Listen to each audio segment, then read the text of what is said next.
just a bloke in a bar.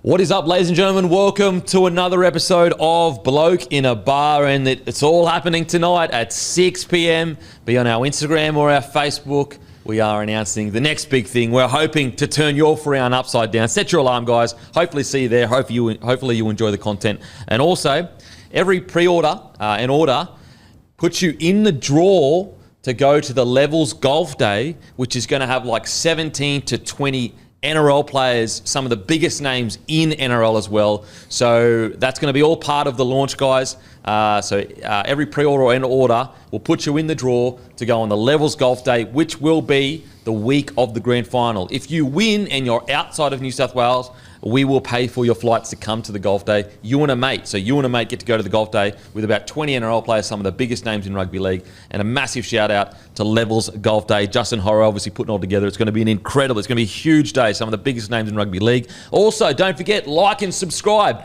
on Apple, Spotify, and YouTube. Leave a nice review on Apple and Spotify, guys. Like and subscribe. Leave us a comment on YouTube as well. It really, really does help us, and it's been amazing the amount of people subscribing. Thank you so much, guys. Also, for Beaks Bag, as I said, leave a comment, and each week we pick one question, and we give that question that we pick a $50 bloke gift voucher. Also, just a quick discussing off-season interview plans. We will bringing the bloke interviews back. So starting in the next few weeks, we will start interviewing professional athletes. We might even branch out into outside of professional athletes as well. But the interviews are coming back. I hope you guys enjoy them. So stay tuned for that. But boys, huge weekend of footy. Absolutely incredible weekend of footy, especially the elimination games. Root, how was the weekend, mate? Weekend was good, mate. Unbelievable footy. I had a bit of a tough morning, to be honest with you. Uh-oh. My NFL fantasy team got beat by NRL Physio. Oh, no. Tough. Gotham City is in chaos at the moment. Really? It's not good, not good. I don't think anyone's surprised, though, if I'm being honest. Fair. We need an attitude readjustment. We're in all sorts. I think you've come in pretty fucking complacent, if I'm being honest. The weekend would reflect so. Timmy? Oh, mate, just finals footy can be. It's so good. It was like, not to say that Spoon Bowl wasn't great the week prior, Hammy, but look, just to see games that actually mean something, just to see the absolute superstars of our game, KP, Cleary, Harry Grant, Munster, the big boys step up when it counts. It was awesome. So good. Hammy? Yeah, you're right, Timmy. It's just great watching footy without the constant threat of your team winning a wooden spoon. It was refreshing to see that over the course of the weekend.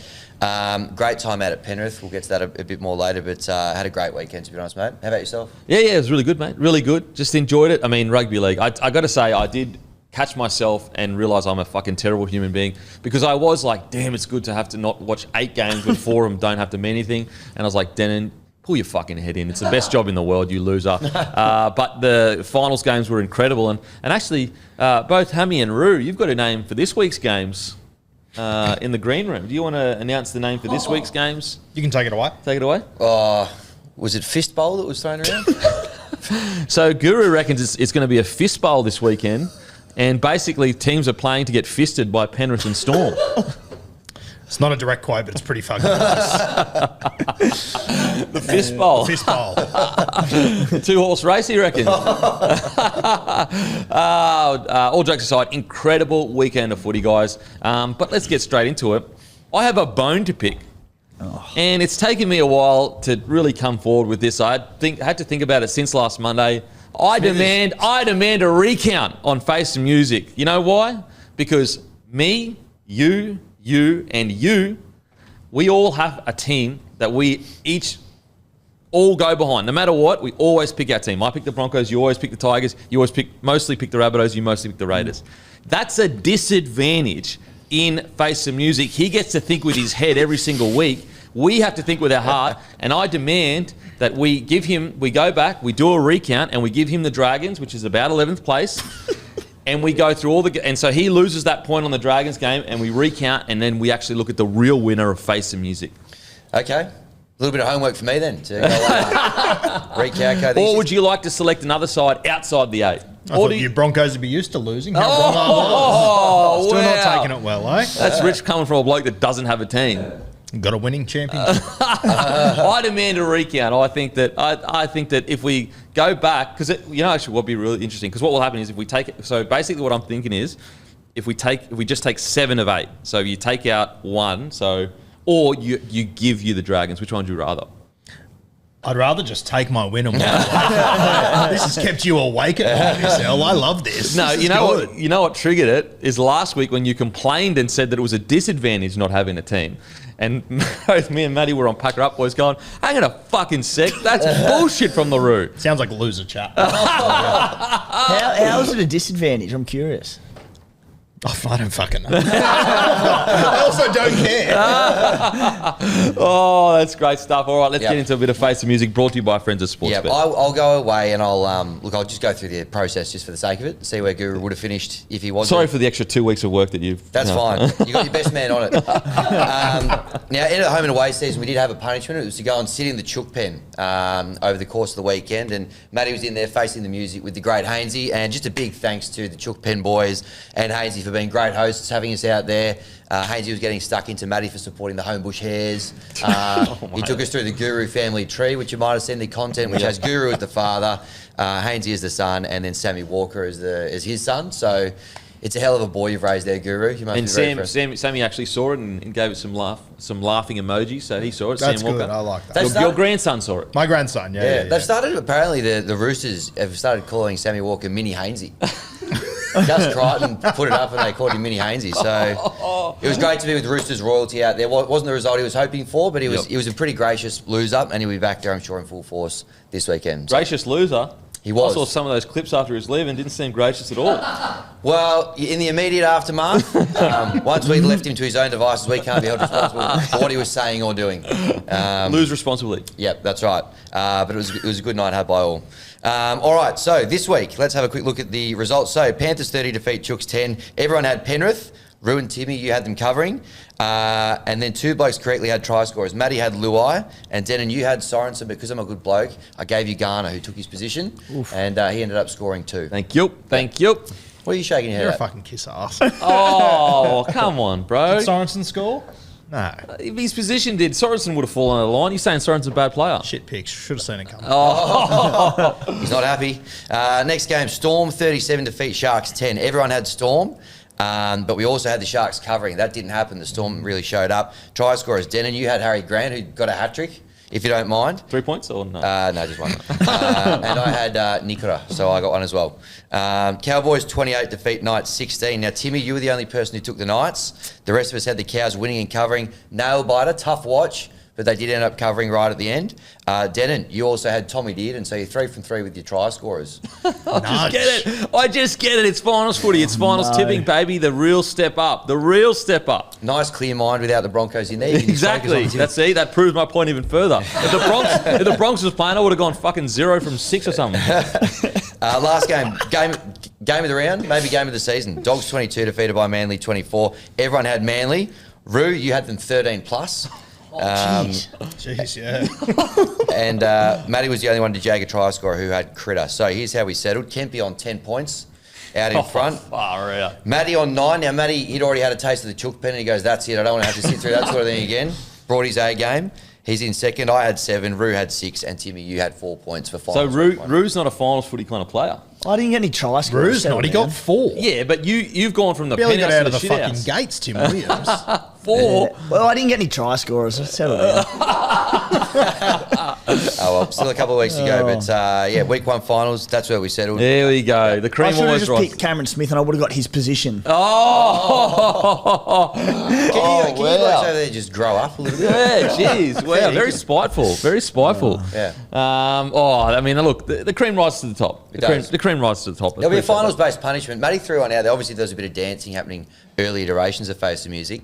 Matty suggested potentially a dance class for the loser of finals footy Face the Music. That's a dance shit class. suggestion. mate. We will have something though, and it'll be worth it. Don't worry, guys. We'll take 6 months to find out what we'll do, but we'll do it. No, we'll have a good punishment for the Face Music. You can't rush out. If it takes 6 months, it takes 6 months. We'll have something good. I mean, that's Face the Music brought to you by our friends over at Sportsbet. Give us a follow on the feed. Give Hammy a follow on the feed. Now, you are the Cowboy Whisperer. Last couple of weeks, you've picked their exact margin. You had 13 plus a couple of weeks ago, 1 to 12 on the weekend. So have a look at the feed this week for whoever Denver's going to back in the Cowboys game. Look, I'm bored of season stuff by now. It's boring season stuff. I get into finals footy and I start to fucking get a bit of a hard on. Yeah. And Marsh Cup kicks off this weekend as well, so great time to follow Denon. Absolutely. Mr. Cricket getting into his work. You follow me closely, two boys. It's going to be quite complicated to follow me on the Marsh Cup, but trust me, it'll come good in the end. Yep. Which team do you like just off the bat? Queensland. Very good. Well played. Well done. I honestly didn't even know if they were in it.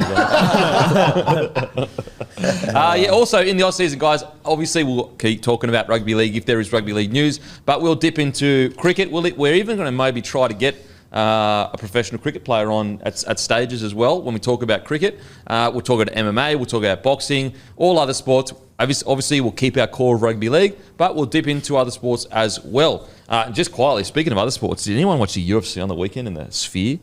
No? Holy, it was incredible. Like one of the craziest shows I've ever seen.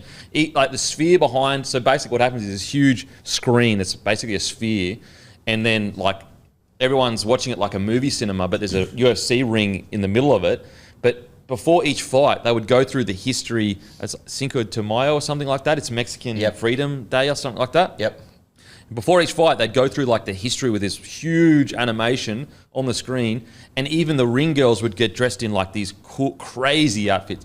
The ring girls dressed in those outfits, that was hectic. I would love for every time they go to a different city, the ring girls get dressed in the like whatever is traditional to that city or whatever. Yeah. It was so good. It was such a good show. I mean, the fights were terrible, but the show was great.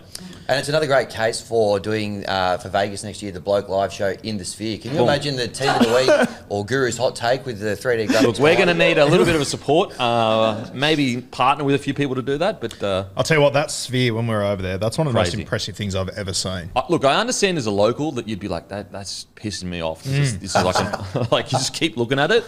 But as a tourist, I went on there, when I was over there for the fights, I went on the monorail. And it's just like, you just can't take your eyes off it. Yeah. It's incredible. And what's crazy is like, it's actually like see-through. The outside, if you were to turn it all off, the actual LED, whatever they are, they're actually see-through. It's incredible. Absolutely incredible. Alrighty, guys, time to get into Team of the Week, Bloke Beer's Team of the Week. Turn up for family, mates, and good times. Get in your local, grab a case of Bloke Beer, guys. Alrighty, Team of the Week at number 1. Kalen Ponga. Holy, what a game from KP. At 2, Will Warbrick. I mean, I swear he must listen to this podcast because ever since we were a bit critical of him and also umming and ahhing as to like, would he get dropped, would he not get dropped, he has been phenomenal. I think it's only fair we take credit for I think it's fair. late season turnaround. I think it's fair. Yep. At 3, Kohler. I mean, that try, speed kills. Speed and footwork, unbelievable. Matty Johns actually brought up a good point. In the late 80s, before the late 80s, if you scored without your boot, it would be disallowed. It would be disallowed. Really? Yeah, if you had any of your clothing not there, it would be disallowed. Wow. Which is, bizarre.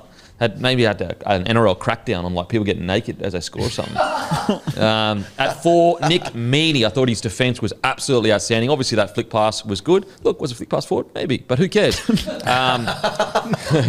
defence was incredible. And the flick pass led to a try. At 5, saving his best till last. What a farewell for Felt just to go, this is what you're losing. A nearly 300-metre game, incredible performance by Kyle Felt. And if he was in a Sydney club, I'm telling you right now, he would be talked about just in these generations as one of the top-tier wingers. But because he's up north, people forget this guy has had more match winners probably than any current player in the NRL.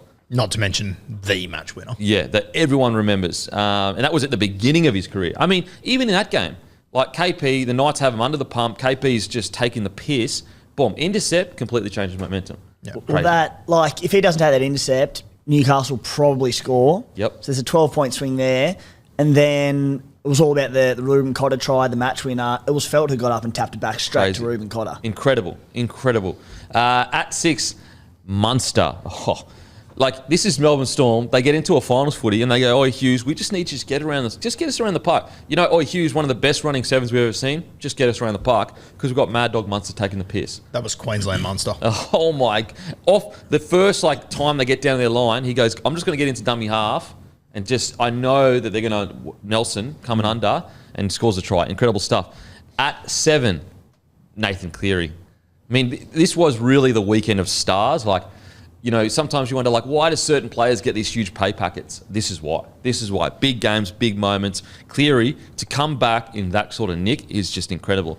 At number 8, talk about, battler. Josh King, known as a battler, goes to the biggest game of the year, turns out 200-plus metres, one of the best front rowers of the whole weekend. His journey under the Melbourne Storm system, an incredible journey. At number 9, Harry Grant scores his first ever hat-trick. Amazing stuff. At 10, Paseka. I thought, especially in his second stint, he turned the tide for Manly. At 11, Kickow. If Bulldogs win, he goes down as a hero, like a genuine hero. He was unbelievable. And it wasn't just his attack. I thought it was his defence that was incredible. Kick chasing, everything. Great. Oh, amazing. At 12, talk about Battle of the Titans. Olakau'atu. Incredible game. And it was also his work rate. He actually won the VB Hard Earned Index. A guy like Olakau'atu, he's not supposed to win the Hard Earned Index. He's supposed to just have all the flashy stuff. Incredible performance. At 13, Isaiah Yeo. No matter how much we try to talk about this bloke, he will never get appreciated enough for what he has done at that club. If you want to pick like the best player of the last 3 years, as all combined, I don't know if I could go past Yeo. It's seriously the standard that he has played at every week. Not only has he not had a bad game, he's never not had a good game. Yeah. He's always played out of 10. At 14, Luke Garner, try-scoring machine. The Tigers let slip through their fingers. At number 15, Eli Katoa. 16, Cotter, the knee of gold, they're saying. At 17, McLean. Alrighty, let's get into it. The hungriest player of the round. I tell you what, this was a hard decision. However, Nathan Cleary is our menu log hungriest player. Use code Nathan, because we've already used the code Cleary, for free delivery. What's the minimum order? 30? Yep. Minimum order, $30. Free delivery when you use code Nathan. Nathan Cleary, we are getting so used to this bloke just coming back in and playing at a 9 out of 10 or even a 10 out of 10 that it's almost we're numb to it. I don't think people understand how hard it is to be out for the space of time he is out and to have everything within a millimetre when it comes to your timing, when it comes to your kicking. I'll get to his stats when it comes to his game, but his kicking game was unbelievable on the weekend, and his ability to lead his team and give them that injection that they needed was second to none. We are looking at an all-time great. I don't care. I don't want to talk about Origin. I don't give a shit. This guy is a great. He's already on the pathway to it. His resume already would line up with the greats as it is, and he's still got maybe 10 years to go. Nathan Cleary is the hungriest player, and it is an absolute pleasure every time I see him watch him play rugby league. Menu Log's already used Nathan and Cleary. I reckon you'll be using Clive in 2 weeks' time. Oh, mate. Running out of names. Oh, there you go. For him to return like that and just, with no match fitness and just fall into place like that and dominate the way he did, just incredible. As you said, we'll get to his stats soon, but just the influence he has on this side. Like that third tackle kick where he went for the 40-20 and he missed it and he just made it sit up in the in goals. And then the way that they kick chase and their line speed after that, everything's built off Nathan. He's just on another level. He's 26. He is just going to get better and better and better. We are truly witnessing greatness as it happens. And the best thing is we're aware of it. How often are we not aware that greatness is staring in our face? We are watching it. It is amazing. Timmy? Yeah, but there's always a query going in one way or another, and it's like, he's coming back from injury. Is he going to be tentative playing in the line? Is he going to take a little bit of a back seat because he is coming back from injury? How's he prepared for this? And he is the prime example of the Penrith Panthers. We sit here every year and say, they look a little bit shaky here or shaky there, or there's a question mark here, but they're just waiting. They're just waiting for finals and the games that matter, and they go bang and put on a near perfect display against the Roosters and just blow them off the park. Yeah.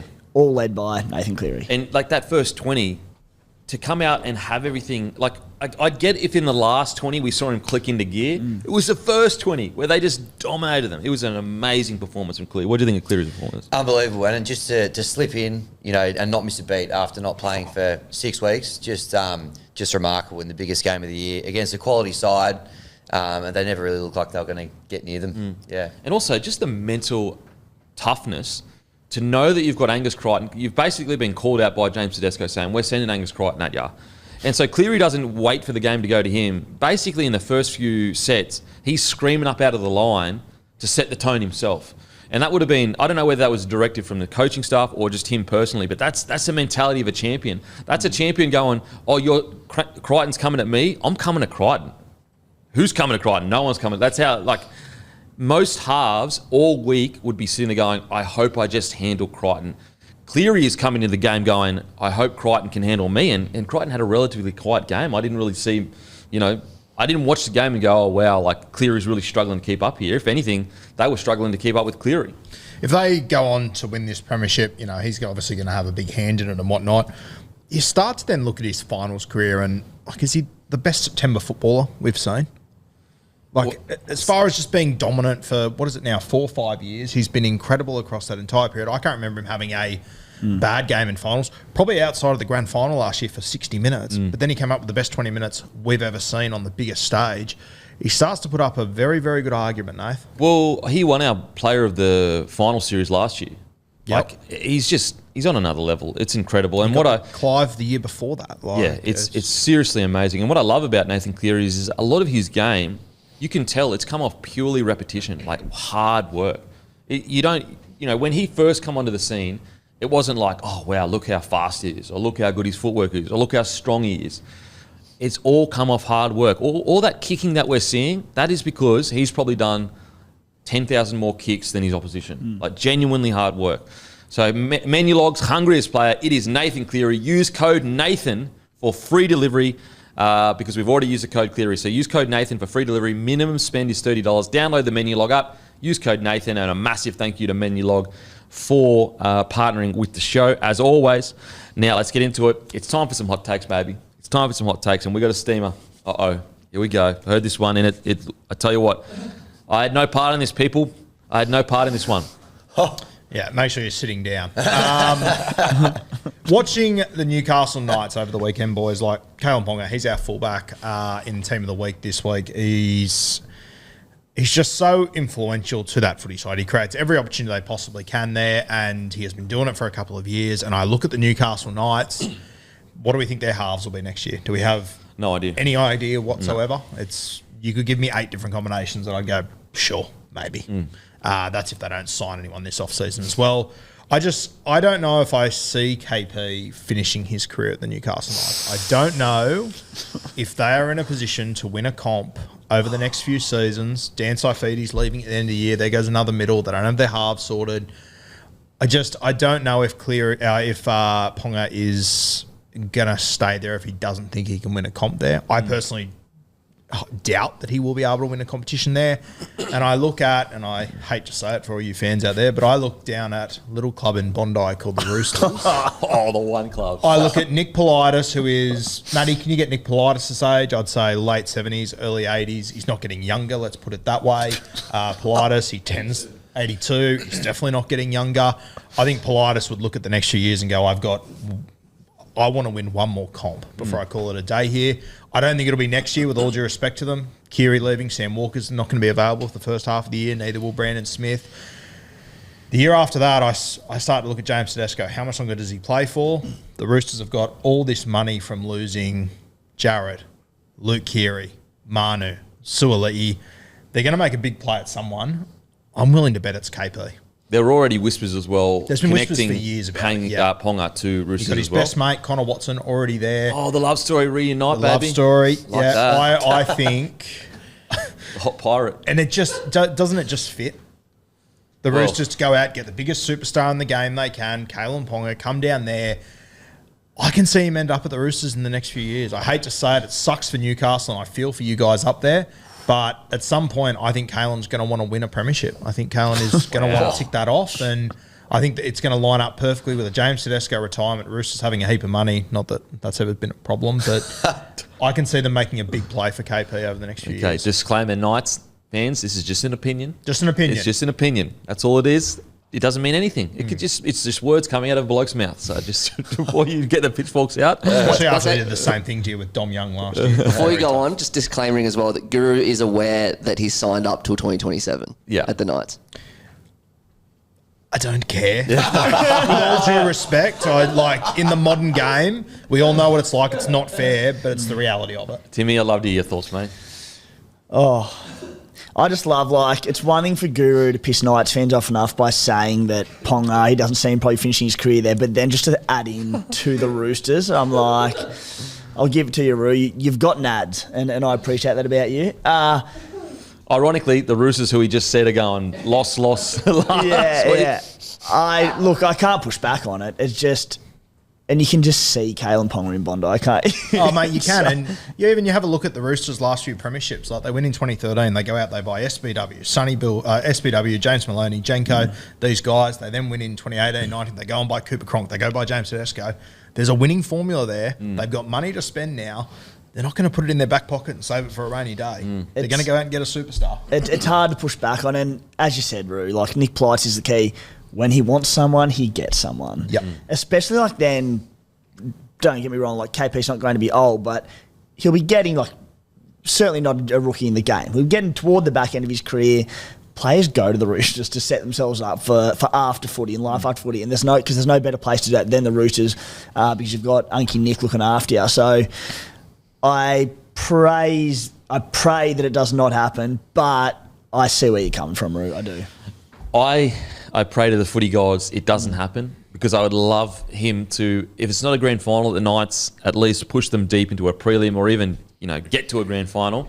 However, I get you, Roo. I get you.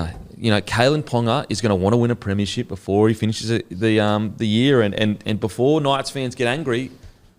If the Broncos are in the same position as they've been for the last few years, I probably see Payne Haas leaving as well, if I'm being honest. These guys are too good not to end their career with a premiership. Now, granted, I'll be crying the day Payne Haas if he leaves. But if Broncos continue to struggle, we will lose guys like Payne Haas or even potentially a Reece Walsh. He's got a little bit longer in the game to kind of set himself up. But a guy like Payne Haas, even when there were talks about Payne Haas leaving, I remember chatting to Payne, I just said, mate, I get it. I totally understand because these guys are some of the best we've seen in a very long time. However, in the spirit of rugby league and wanting, KP to be a part of the Knights resurgent, I hope it doesn't happen, but I don't think it's that outrageous. I really don't think it is. I will say, and I hope in a perfect world where KP stays and takes them to a title, I imagine every time he runs into them, I reckon he'll be chatting to Joey Johns and Matty Johns, who'll just be saying, mate, if you can bring this club their next premiership, in 97, I would argue that was the greatest celebrations for a premiership victory we've ever seen. We still talk about it. And every time I see it, I get goosebumps going, imagine being in Newcastle after they won that competition. And I can just imagine Joey and Matty saying, mate, if you're the one to deliver that premiership, you will be a god of Newcastle for the rest of your life. Yeah. And for the record, I want him to stay in Newcastle. I want him to win a comp in Newcastle. But, if you understand rugby league, you know how this sort of shit works. Well, no offence, but look at the Tigers and all the players you've lost. Well, you had an interesting point. You said you pray to the footy gods, you hope it doesn't happen. I pray to the footy gods that it actually does happen, because if the Roosters tie up all that cash in Callum Ponga, they can't have a crack at a bloke like Lockie Galvin. And he gets to stay with us, because you've heard a few whispers that maybe they're having a bit of a look at him, but back off, get someone else and leave him to us, because you're spot on. It hurts, and a lot of our players have gone to teams like the Roosters and done very well. So yeah. It does happen, but hopefully no more of that. I hope it doesn't happen, but again, you look at these players of that stature that can do what KP does and other stars, your Payne Hasses, your Tinos and all that, and it's awesome when you see players be loyal and stay with clubs and hopefully build them up. But at the same time, from their perspective, does anyone thank them in 15 years because they stayed loyal? But in 15 years, I'll always remember that premiership they won. It's the ultimate goal for guys that are ultimate competitors. So that's the tough thing about teams that are struggling with superstars in them is eventually, look at Dave Fafita. He literally nearly went. He nearly went to the Roosters and eventually backflipped. But yeah, if you're a superstar player and you're going, all right, I've spent the last, let's just say 10 years here. I've spent a decade at this club. We might have progressed a little bit, but we're far away from a premiership. I've got this other team that, although they're not a sure thing of a premiership, they're definitely much closer. You can understand where they're coming from. Oh, mate, I wouldn't hold it against KP at all. You play this game to win premierships. The rep honours and everything, they're fantastic, but you play to win a comp. And like if KP retires without winning a comp, and I think the other thing you got to remember with KP, like in 2 years' time, he'll be 28 years old. All these head knocks and everything have been pretty scary already. I don't know if KP is going to be a guy that plays until he's 34, 35. Yeah, It might be a smaller window than other guys, and if I'm KP, I would jump at an opportunity to lead a side like that. Ooh, that's red hot. Red hot. All right, that's so hot right now this week. It's the Roos hot take. He's gone in steamer, but it does make sense. But look, there's nothing more glorious than if you could watch the Knights. Could you imagine KP lifting that premiership trophy? It'd be the best. It would be one of the greatest days in rugby league history. Seriously. All righty, now let's get into Beaks bag.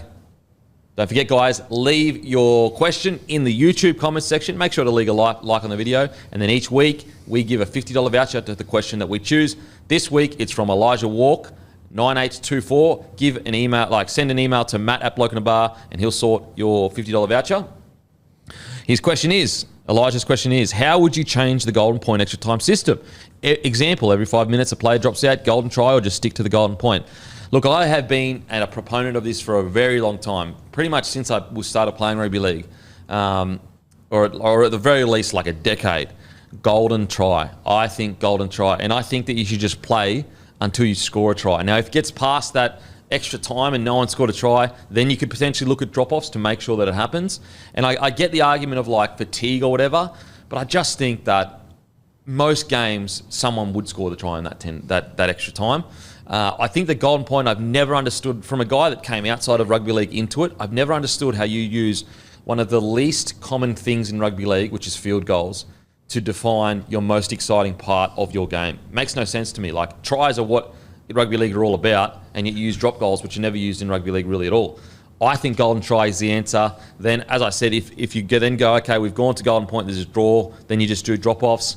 What do you think, boys? So, sorry, just to clarify, if at the end of 90 minutes someone has hit a field goal and they're up by one, that's obviously the end of the game. Well, yeah, you could do that too. Yeah, for sure, you could do that. But yeah, I like golden try. Yeah, I'm golden try. I hate field goals in extra time. There's too much grey areas that referees have to watch 1,000 things, and then you go to replays, you see blokes are a step offside and blockers, and it's just too much. I would have golden try. Sorry to interrupt you. Yeah. Have you ever watched a golden point drop goal where they're not offside? Mate, I'm sick of people telling me they're entertaining. They're not. It's a shit fight. Yeah, I don't like it. It's so messy. It's a train wreck. Yeah.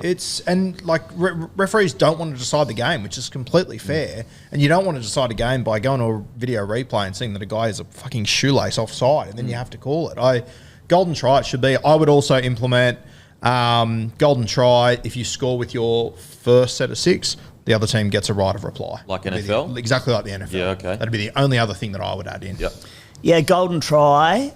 I will say that, like, it's, as I said, if there is a field goal in that 10 minutes, then at the end of it, that's game over. You win by 1.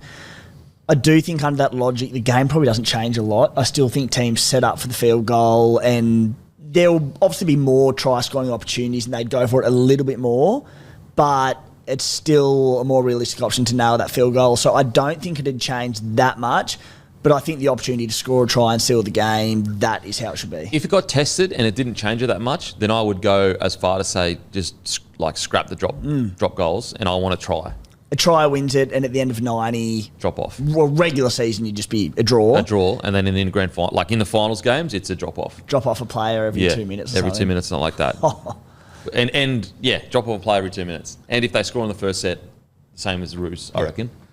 Idea of return of reply. Yeah, or after 10 minutes, if there's been no try, maybe then you can go to a field goal, or drop off. You like drop off? I like drop off. The only issue with drop off is, if these guys have to go 90 to 100 minutes in a prelim final and then play a grand final the next week, or any week of a final, and play up against a team who's won within 80, if you've played an extra 20 odd minutes, that's going to come back to bite you. Yeah, I think all of these like little intricacies we're talking about, I think that's where you test it. Like, maybe you put it in Q Cup for a season or even 2 seasons, and just see like how many games go an extra 20 minutes, how many tries are scored. Because like, what's so funny is that how often do we see a team is down by 6 and it's 4 minutes to go, and they're making line breaks left, right, and centre.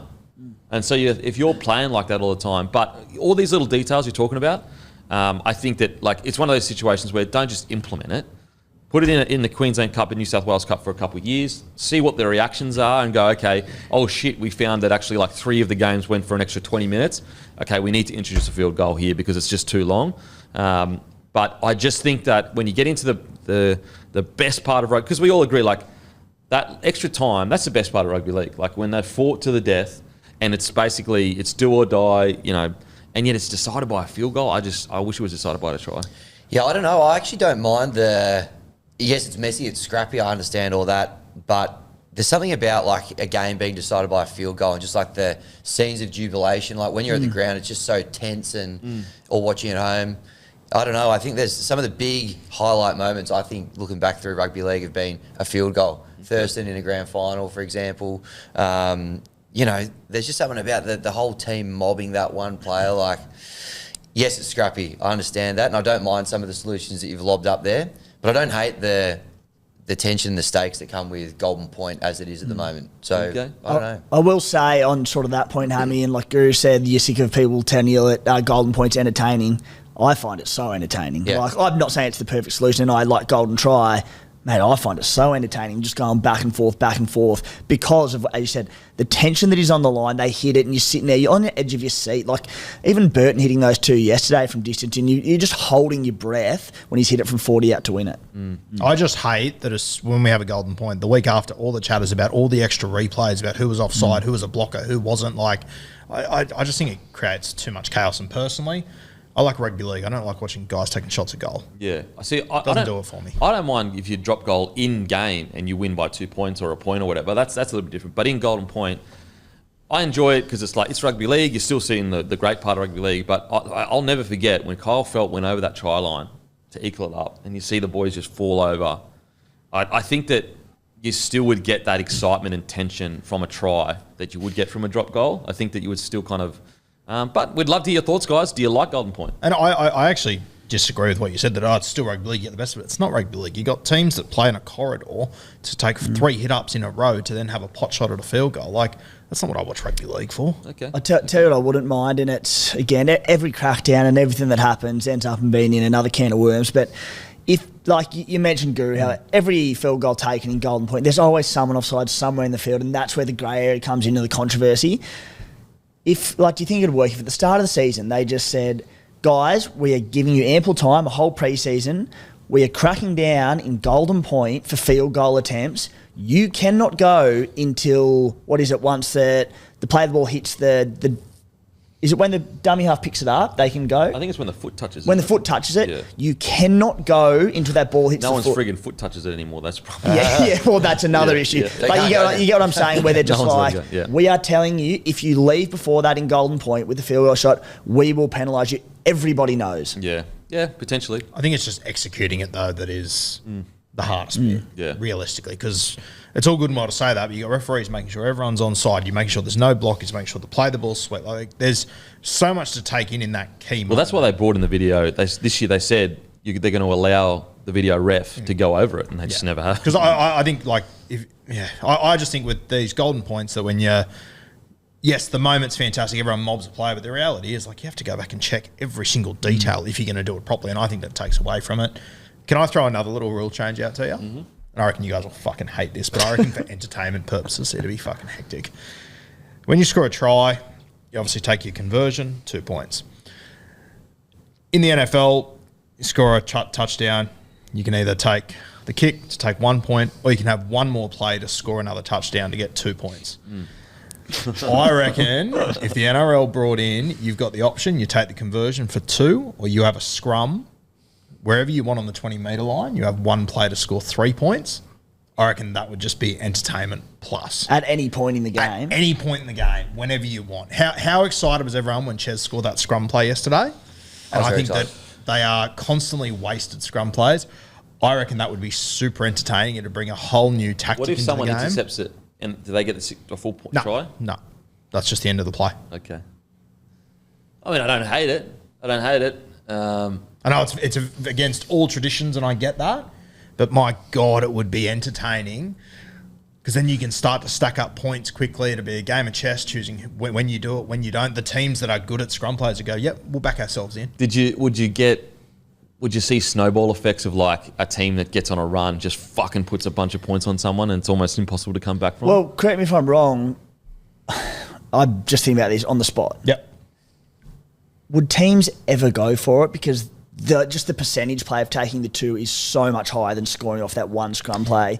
Would they ever go for it? Well, you can increase the points. You can increase the points. And let's say, if you're down by 6 and you score in the last few minutes, you can either make the decision, okay, do I want to go to golden point or do I back our team? Do I have a scrum play that 5-on-5 with half the field to work with, can I convert a try here? I reckon you'd have teams that would back themselves. I think you'd nearly need to increase the 3 to 4, because if it was 3...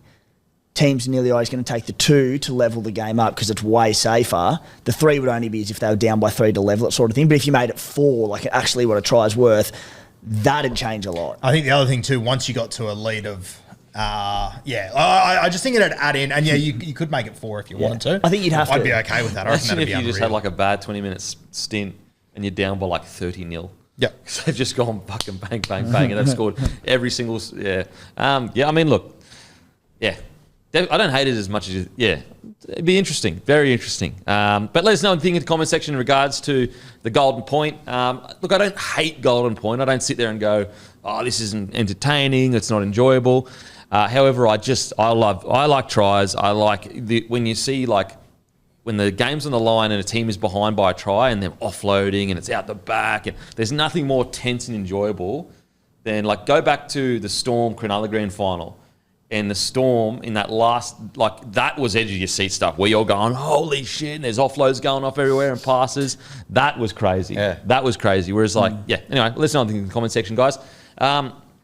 Alrighty, let's get into some finals chat. But before we do, just quickly, NRL finals scheduling, the Sharks home ground controversy. The Sharks have been forced to take their home final to...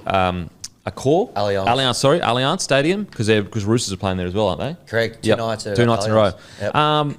Thoughts on this, boys? Look, obviously the two arguments is this: you want more people at the ground, so basically it's better for the club, it's better for the game. The fact that you've got, let's just say, 35,000 instead of 15,000, and then the argument against it is, well, hang on a sec. We have earned this right to play at our home game where we feel comfortable, where we usually have a better win rate. I'd love to hear your thoughts, Root. Yeah, I think you guys are probably better to speak on it, but like I don't have a team I go for. If I was Cronulla, though, I want this game at Shark Park. I'm trying to win a comp, not trying to entertain people at home. I want to win a premiership. I've gone through the entire season. I've finished top 4. I've earned that second bite of the cherry. I should be able to play at my home ground, in my opinion. Yeah, I'm not so sure on that, and I do think it's tough either way you look at it, but... I obviously see the argument in like, all right, if Melbourne lost that game, they get to play in Melbourne next week. It's a clear advantage that they get it and the Sharks have to take it away from their home ground. I do understand it, and I'm not 100% sold that it is the right system, but at the end of the day, like Shark Park capacity at the moment is like 13,000 because they're doing renovations. How many do we think they'll get at the Cowboys Sharks at Allianz? Probably 30, 35,000. You can get another 20-odd thousand people, and that's because it's the Cowboys. Like if it was a Sydney team, you might get 40 to 45,000 there.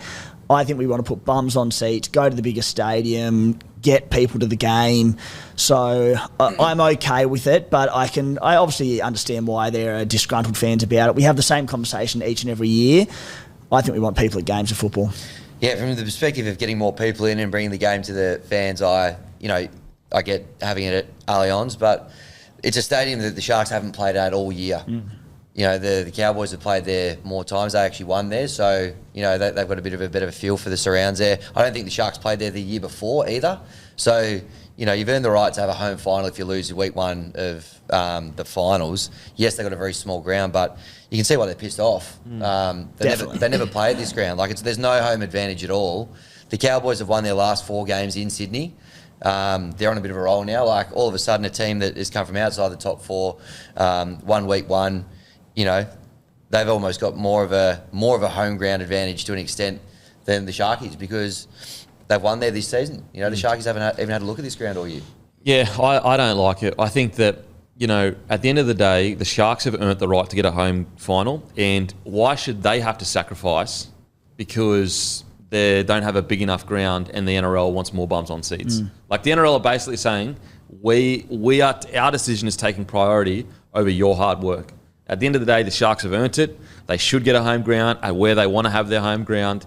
And I don't think that they are the ones that should be punished because, like, they've got a smaller home ground. Like, it is what it is. Like, okay, those extra, let's say they get an extra, we'll just say 20,000 people. Yes, that is a lot of money. However, would the Sharks pay that money to win a premiership? They'd pay more than that. Not to suggest that they're definitely going to win a comp, but it gives them the best chance to win a comp. So I don't like it. I understand the reasoning. I understand bums on seats. But I personally think they have worked their ass off all year long to be in that position. They should get the rewards for it. Can I just ask a question? If Sharks won yesterday and then they get a home final in week 3, should it be at Shark Park there as well? Yeah, I think so. Yeah, I'm okay with that. Well, I completely disagree. The rules have never stated you get a suburban ground in week 2 or 3. I reckon it's ridiculous that they even asked the question. The rules are you get it in your home metropolitan area. The rules don't state that they get it at their home ground. I completely disagree that they've earned the right to have it at Shark Park because they haven't. We're not disagreeing with what the rules say. We're saying we disagree with the rules because, like, the rules, the context matters. The rules are being created in an environment where most other teams, not most other teams, there are teams in the comp with a big enough stadium that is their home stadium. So it's not like if every team was in a suburban ground, then the rules would be fair, but they're not.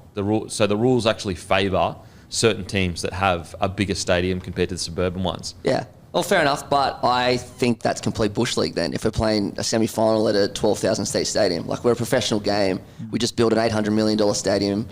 Like the fact that we didn't use it in a finals game last year, I thought was completely disgraceful. So I've never been a fan of using suburban grounds for any games, but I'll give you week 1, but there's no way it should be week 2 or week 3, in my opinion.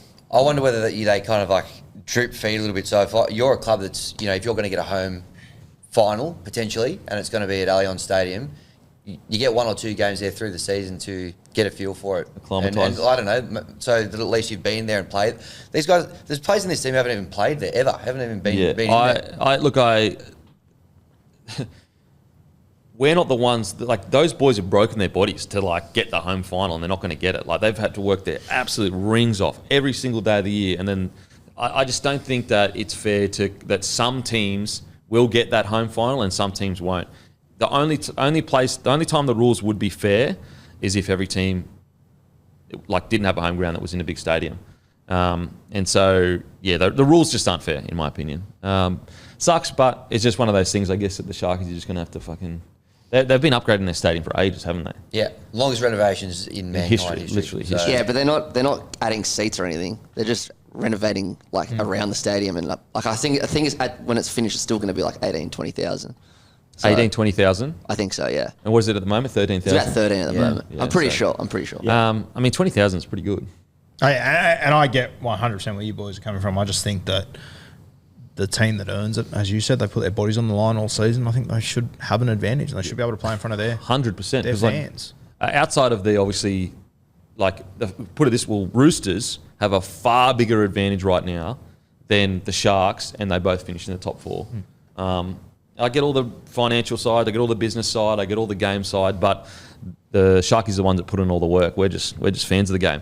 But would love to know your thoughts in the comment section, guys, because I'm sure it's quite divided on this. Just to round it out as well, a knock on the Sharks is they keep going out in straight sets. Well, they keep having to play home semis at the stadium. People's stadiums. So. They've had 2 final games at Shark Park in the last 2 years. I don't think you can use that as an excuse for the Sharks. Then they lost both of them. Didn't they get knocked out against the Cowboys at Shark Park? No, they lost it, and they lost at Allianz the next week. Yeah, then they played Souths. Yeah.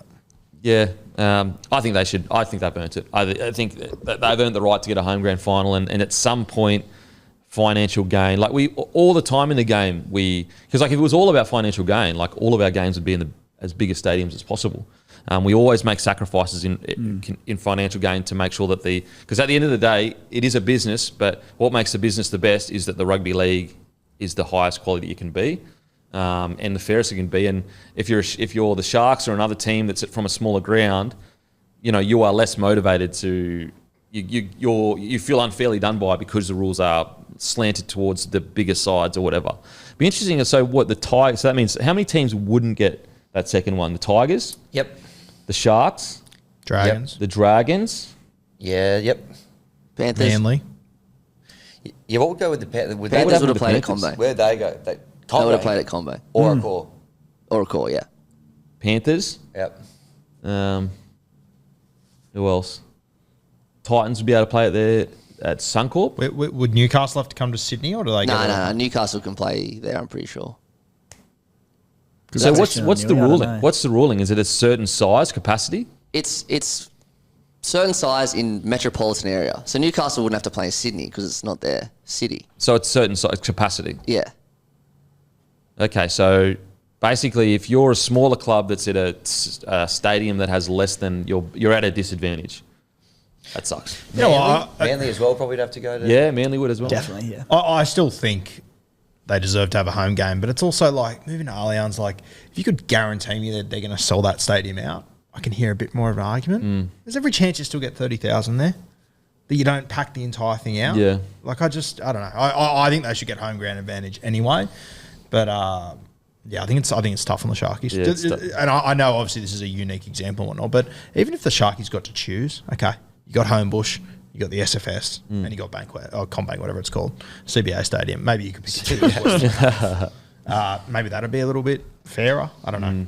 I get both sides. I really do get both sides. I don't think it's it just depends what perspective you're looking at it. Yes, 100%. Yeah. Alrighty, before we get into Panthers v Roosters, do not forget, catch the NRL finals on KO this week. Every game is now do or die. So we've hit the second week of the finals. They are absolutely going to be nail-biters, guys. Will the Sharks win their first finals game in a while, or can the Cowboys upset them? Who wins out of Manly and the Roosters? Catch the games live and ad break free during play on KO. Thank you to KO partnering with the show. Panthers defeat the Roosters 30-10. And I tell you what, before we get started, after Isaiah Yo's performance, surely the boys let him just pick a song. Still yet to pick a song, Isaiah Yo. Still yet to be given the aux cord. It's an absolute travesty after such a great performance. What an amazing performance by the Penrith Panthers. They came out and heading into it, I'm sitting here going, look, I said that Nathan Cleary, they looked a bit tired, but Nathan Cleary will be the shot in the arm they need for maybe 1 or 2 games. I tell you what, even that was short of what I thought they were going to be. They look ready and raring to go. They don't look anywhere near tired. They look like they were waiting, almost playing possum to a degree. That first 20 minutes, they were unstoppable. And it basically got to the point where you're going, wow, like this could be an absolute drubbing. Roosters did a relatively good job to kind of fight their way back in it, but I personally felt that they at no point did they really look like that they were going to challenge the lead at all. I understand the forward pass came at a crucial moment, but we'll get to the game and everything that happened in it. We'll go through it all. I got to say, Cleary, unbelievable. The first, oh my God, the Siri just went off. What the hell? Cleary, Siri? So what I found so interesting about Cleary's performance, actually we'll get your broader thoughts on the situation, then we'll go through the details, but thoughts on the game, mate? Yeah, Penrith just clinical. They are just... them in Melbourne are just a level above everyone else, in my opinion. Mate, I thought something huge came out of this, and even like NRL Physio posted it the other day about how the injuries and how it all played out this year, and the Penrith Panthers have had the least amount of injuries out of everyone, and it's been like that for the last 4 or 5 years. Like, it's not luck. You can call it luck if you want. It's not luck. And the way that guys return from injury for this team consistently and how well they play on their return is just unbelievable. It is just, it's a compliment to just what they're doing out there. And obviously on field, it's all fantastic. But then all the boxes that they are ticking off the field as well, it's just incredible to watch. Yeah. It is, yeah. I personally think that they should still be the premiership favourites. I'm not sure who is, if Melbourne's still slightly ahead, but I still think they are by far and away the team to beat. And you talk about maybe playing possum or whatever. I think they are just the absolute kings of tapering. Every year, they just seem to hit September and go back. Now we'll play our best footy. Yeah. Yeah, look, I've sort of for a long time, even through their sort of slighted down patches by their standards, said that Penrith still are the team to beat, and nothing's changed after this game. And it's hard because it's hard to be too critical of the Roosters because of just how dominant and how good Penrith were. Like, they were 17 from 17 completions after 30 minutes. Yeah. And it's like no one's going with that. Maybe Melbourne, who were also fantastic. We'll get to them later. And look, there was just a moment early on in this game. They spoke about it in commentary, but it was the Roosters on the attack, 20 out, and Sandon Smith kicked deep in goal, and it was a 7-tackle set. And it was just a shocker. Penrith marched upfield. Nathan Cleary put on a dime. Tungo scored off the back of it. And that was the game for me in just the halves and the experience there and how well it was controlled by the Penrith halves and the Roosters halves, in contrast, just didn't. They didn't manage that game well. Granted, it was very difficult to be on the back foot of that drubbing, but, mate, Penrith, they put in a near-perfect 30 minutes of football and the game was won and done in 30 minutes of footy. Yeah, they were very impressive. I couldn't believe how well Cleary just seamlessly just came back into that team after having that injury layoff. His kicking game was amazing. I know we'll get to that in a minute, but yeah, he just heaped the pressure on the Roosters. And you're right, that first 30 minutes made it very, very hard with their home crowd at their last game out of that stadium as well. Just a bit too much for the Roosters to come back from. Rue, you were just discussing a minute ago. Who's the favourite for the comp this year? We've got now joint $2.40 favourites, the Storm and the Panthers. That's so good. Can you believe the next best is the Sharkies at $16? Surely that's... I don't remember there being a market like that before, Ham. Surely... Yeah. That's the next it's the Sharks and the Roosters. They're both 16, but it's a huge gap. I don't know if it would have been that short, but like last year, the Bronx and Panthers, from a fair way out, it was them too. Yeah. Not $2.40 to $16. No, not that big. That's not that big. unbelievable. That's huge. That's why they call it the fist bowl. Okay, in regards to some details, I'll give you some fucking details. So this is just in the first 20 minutes. Panthers, 2 knock-ons were forced from kicks.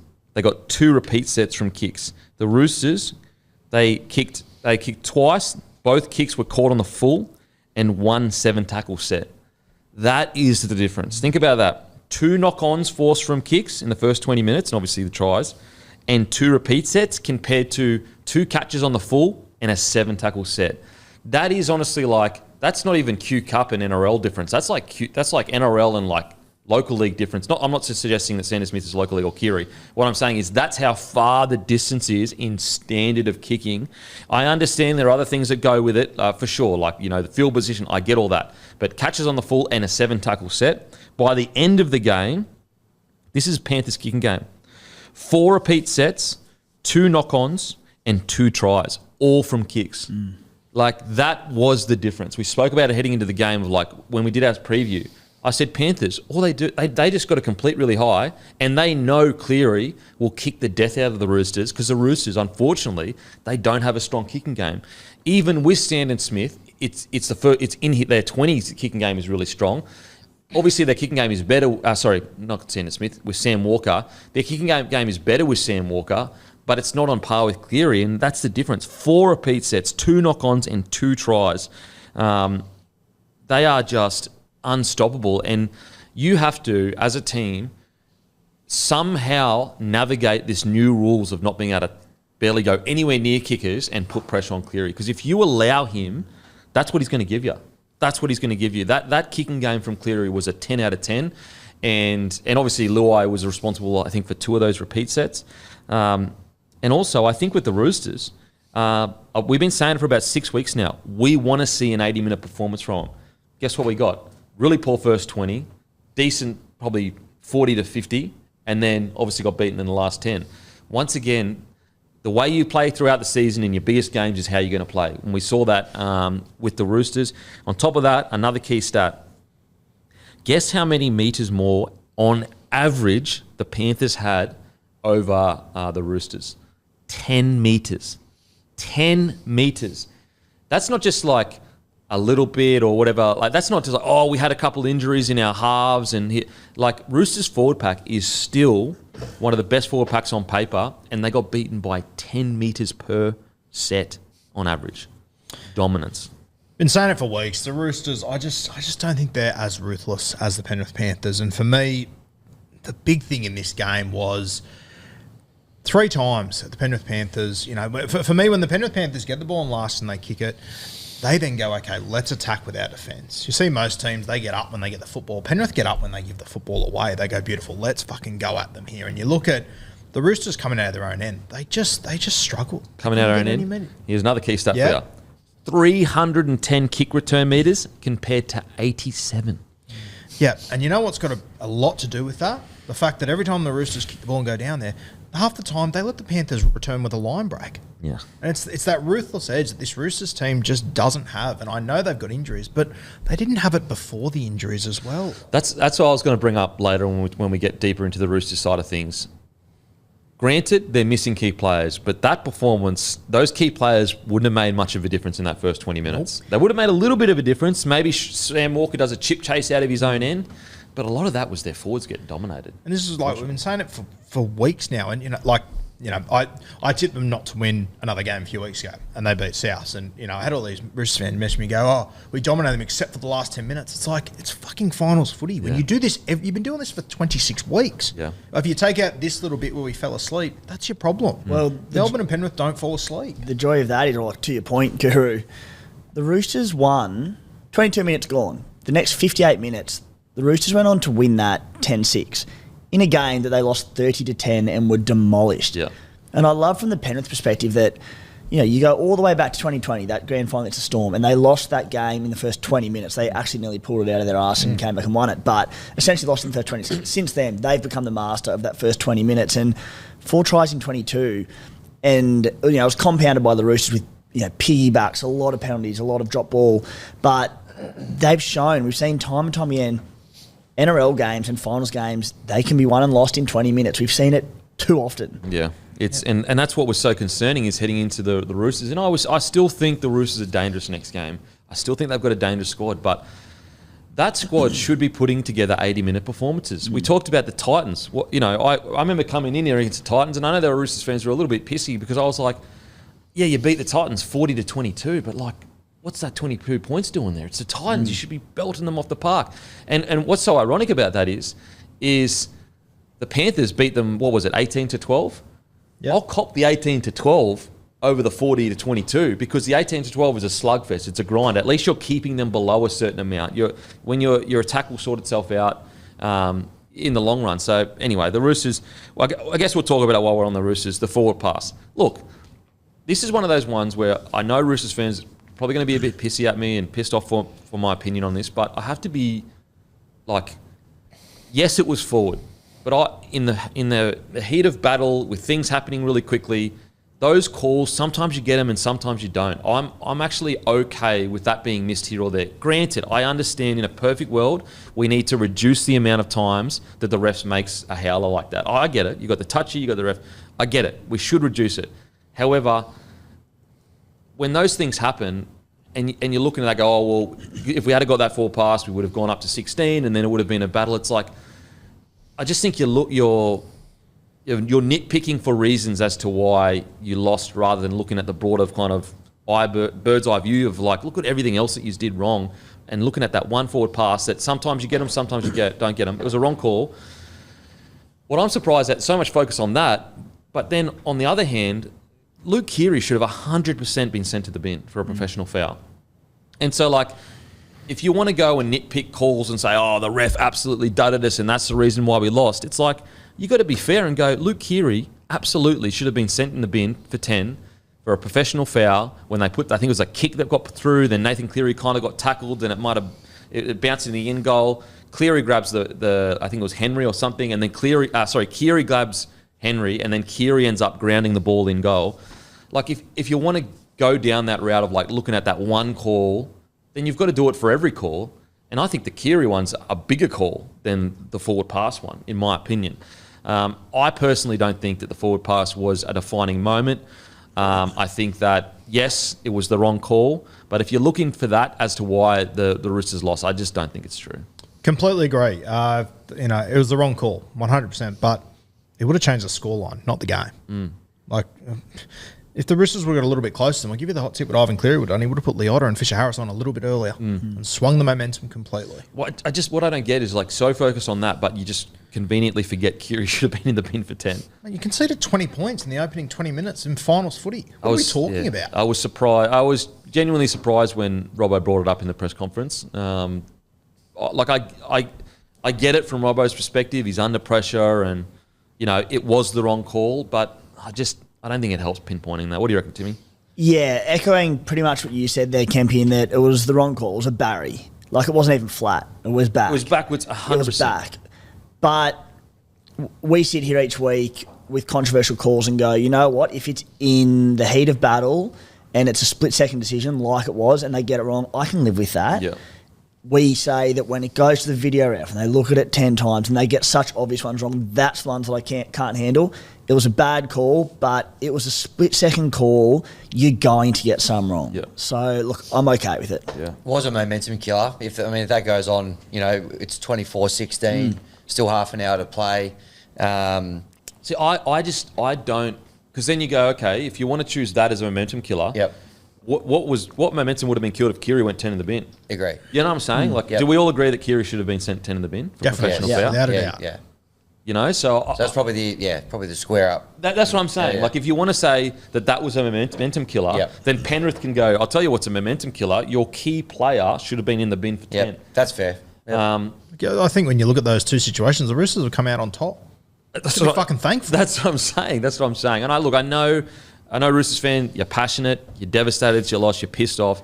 I get it. So you're probably not going to you're going to disagree strongly with maybe my opinion on it, but I just think it happened in the heat of the battle. It's a shit call for sure, but in the same game, you got to square up. Kiri didn't have to go 10 in the bin, which was a professional foul in my opinion. Yep.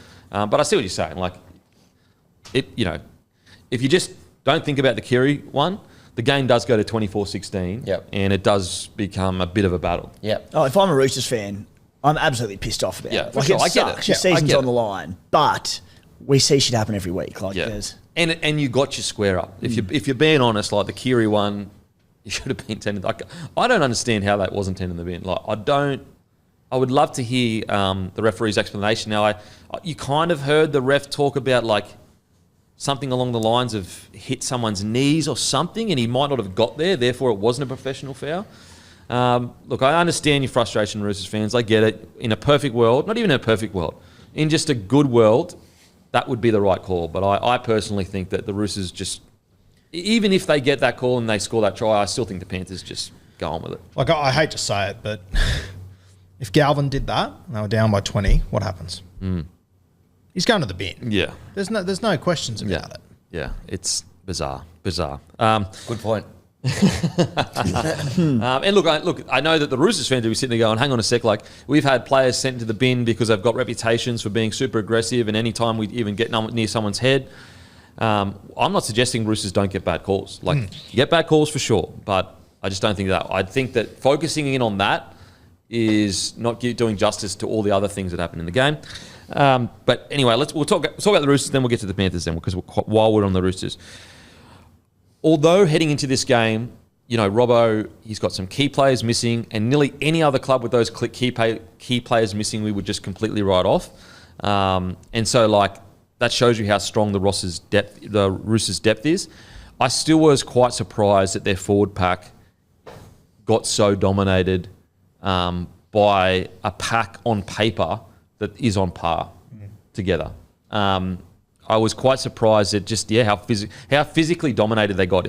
If the Roosters had have gone there and we had a seesawing contest and they just couldn't ice it because Sam Walker wasn't on the field, they didn't have that, I'd go, okay, that's where I can look at it and go, the injuries is why they played the way they were. But unfortunately, I don't know whether Sam, he would have made a little bit of a difference, but I don't think he would have made that much difference because I really felt like they got dominated in the physical battle. I agree, mate. And, you have a look at the Roosters last week. They rested Lindsay Collins, Dom Young, Daniel Tupou. Nat Butcher also didn't play last week. I expected them to really come over to Penrith and try and kick the door in early. And, Collins ran for 50 metres. Nat Butcher ran for 70 metres. 50 metres. Yeah. That's what I mean. Daniel Tupou, to his credit, he got to 150, but Dom Young ran for 85 metres off 14 runs. I mean, So you got Spencer Lenu, 69 metres. You got Connor Watson, 30 metres. Lindsay Collins, 51. Angus Crichton, 88. Satili Tupanoa at 96. Nat Butcher at 69. To White's credit, he went for 136. But yeah, outside of that, no one broke the 100. He had a good crack after getting hooked last week. Yeah, he did. But I mean, that actually, the fact that White came out and ran for those metres is actually not a good look for the rest of the forward pack. That a young fella can go out and do that against the Penrith Panthers and the other boys didn't. Well, that's the thing. You talk about like players out and all that, but like the Roosters completed at 81%. This is a team with so many strike weapons, even with key players out. So I was with you, boys. I thought they'd put up a fight in this game. And Robbo, back to the drawing board a little bit. The problem is, for a few years there, they couldn't get that halves dynamic worked out between Sammy Walker and Luke Keary. Who's dominant? Who has the keys? How's it work? They finally got it this year. And then 2 weeks before finals, they lose it. Not only do they lose it, but they lose the chief playmaker. Yeah. And the foil in Luke Keary has to become the chief playmaker that he hasn't done in a long time. And Sandon Smith, we love him on this show. We think he's in for a huge future. He had a bit of a barrier in this one and he didn't slot in. The whole dynamic was thrown out of whack. It sucked, but it's the NRL. Injuries happen. You have to be able to adapt, don't you? And the Roosters didn't. Yeah, and that's what's so surprising. I thought at the very least, in the physical battle, it would be, if it's a win by Penrith, it's a little win. But it was a big win. And that's what concerns me the most is that the players that they did have on the field just got dominated. Just show you, like Dom Young this year, he's averaged 145 run meters per game, which is tremendous. He got injured he got sent off against the Bulldogs, sorry. So he ran for 78 there. He got injured against the Dolphins, ran for 90. Of his other 2 games, he's only gone below 90 metres twice, against Penrith in round 4 and against Penrith this week. Wow. Like, they are just, they do their homework and they stick to their game plan. That's crazy. They all buy in for 80 minutes, which is like the big thing. It's Dom Young. He's like the fastest, strongest. He's been incredible this season. Yeah. And Penrith just completely shut him down. Do you think, like, what does Robbo have to do to make sure that, even though he's got those injuries, still to make a good accounting of this roster in finals footy? Because I don't think Roosters fans, I think a lot of Roosters fans would sit there and go, okay, we would be okay with, we go out to Penrith, we have a bit of field position, but we just don't have Sam Walker that gets us the points. But I think a lot of Roosters fans are going, geez, we expected more than this. Like, we expected more than this, especially in the first 20 at the very least. If they go out next week and they get dominated again, which I don't think is going to happen, I'd be shocked if a Trent Robinson-led Roosters gets dominated physically like that again. But, I mean, should they expect a bit more from this Rooster side, even though they are missing these players? I think so, for sure. Like, you still look at that squad and it's, on paper, it's still tremendous. Like, it's still better than a lot of teams in this competition. If I'm Rob, I'm saying to them, look, you were completely outperforming this game. You've got James Tedesco at fullback who could have another Dally M medal in a few weeks' time. You've got Suoliti and Joey Manu, arguably the best centre combination in the NRL. It'll be pretty hard to push back on that one. You've got Luke Keary, who, he's in the back end of his career very much, but he's a premiership winning half. And you scored 10 points, you had 81% possession, so accountability comes into it, and they had to be better than this. I'll say, like, the one thing in their defence, I still think, Jared Rea-Hargraves is a huge loss for this side. I think he is the spiritual leader in this side. But on the other side of the coin, I go, you have to play Lindsay Collins and Spencer Lenu in your front row. Like, my sympathy only goes so far. Like, Spencer dominated Origin. Lindsay's got 2 Origin stars there. Terrell May has to play a few extra minutes off the bench. Yeah. Terrell May, 50 minutes, had 9 runs for 62 metres. Like, and again, it's easy to be critical of the Roosters, but it also shows how goddamn good Penrith are. Yeah, and so, like, I said a few weeks ago when Sam Walker got injured, I'm not sure if, like, and I think Luke Keary, the way that his career has played out, it's been tough because he was, partnered with Cronk. Cronk then retired. He was sort of handed the keys. Then all this, concussion drama and all that sort of stuff happened to him. And I kind of think it's rattled Luke Keary a little bit.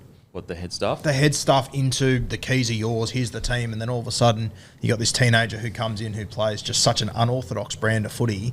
He's incredibly good at it, but it's sort of, I just think Luke Keary's found himself in a really, really tough spot over the last few years since Cooper Cronk has retired with a lot of expectation. Like, there was a point there where I thought he's never going to play again. Well, completely spitball. So Luke Keary had head knocks as recently as last year, yeah? Or was it the year before? I think it was a year before.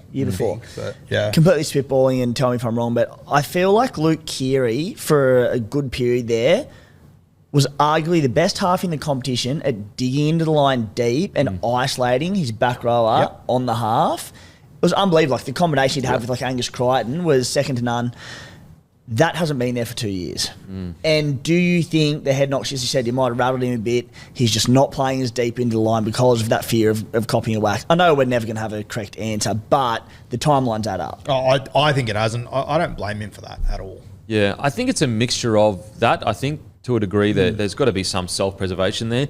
But also, I think it'd just be really tough playing outside Sam Walker. 100%. Not because Sam Walker's a bad bloke or anything, just because he's so unique. It'd be hard to get your timing off everything. And I've said it before, you go from playing outside Cooper Cronk to Sam Walker. I don't know if there's two halfbacks that have been more different. And the hard thing as well is because Keary is seen as the leader. So, like, he's got to really, like, have this balancing act of Sam Walker's the main man, but I'm the old head that's supposed to kind of, like, tell him what to do, but not tell him what to do. Like, it's a unique setup. It's a strange setup. I think that when you look at Luke Keary, well, I look at him now and I look throughout his career and go, okay, played great footy at South Sydney. Adam Reynolds was the halfback. Played great footy outside Cooper Cronk. But I think we constantly look at Luke Keary because he's the experienced head. He should be the guy leading the side. He's a six out and out running six. He's an out and out six. Yeah. Just on Keary, so it was 5 concussions around 2018-19. Then he missed a month in 2022, and then he had like 1 or 2 weeks off earlier this year. Yeah, okay. So it's been a while since he's done it. Well, there was a period there, I think, a couple of years ago where he was playing real good footy. So it hasn't just been all... Like, even with the Roosters, though, when Sam Walker clicked, he was great, Keary. He was great I don't think we're having this conversation if Sam Walker plays in this game because they had worked out that combination. Yeah, they'd worked it out. But then a new half comes in, a rookie half, it just threw it out of whack again. Yeah, so it's kind of like with Keary, it's almost... He's in this really weird spot because he's not the 7. He's the 6, and he gets this new 7 who's also probably a little bit tentative to stamp his authority on the game. What do we say every week? Like, if your forward pack gets dominated, there's only so much your halves and your backs can do. You said it, Kempy, like they conceded 10 metres extra per set. Cool. It's like there's only so much Luke Keary could do in this game. For sure.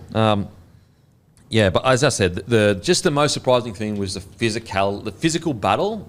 I'm trying to think of a Roosters side that got that physically dominated. I can't remember it, honestly. I thought another really key moment that just sort of, for me, shows where the Roosters are at. Connor Watson charged down, gets the ball back.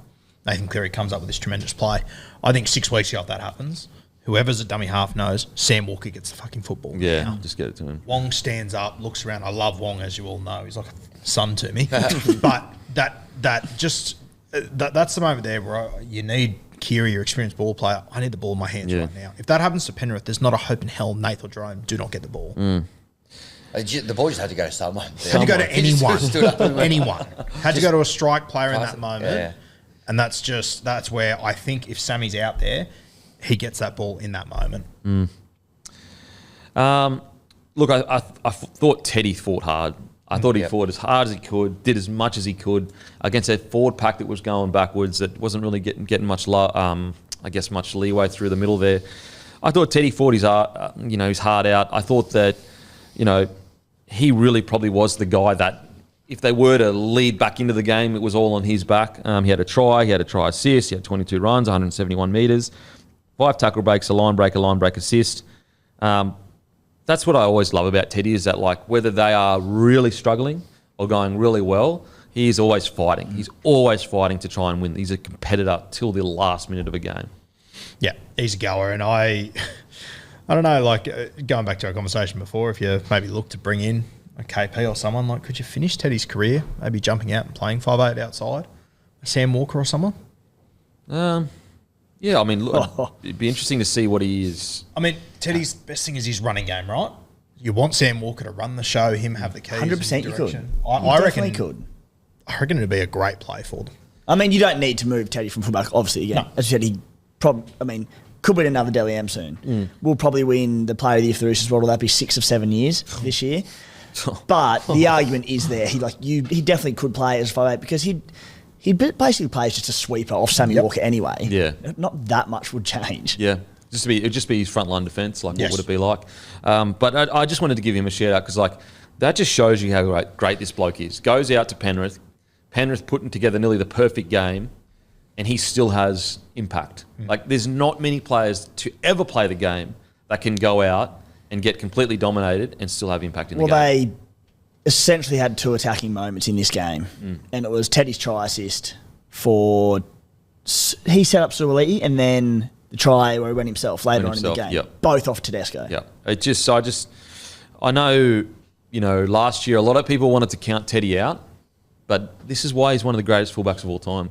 And I don't know, it's strange. I've never really felt like he's gotten that kind of rub yet, as in he's a GOAT. Like, he's one of the greatest of all time. I don't know why. Just for some reason, I don't feel he gets appreciated. But maybe it's because he's so consistent and we're just so used to it. And once he retires, he'll probably get a bit more love. I just haven't seen the appreciation.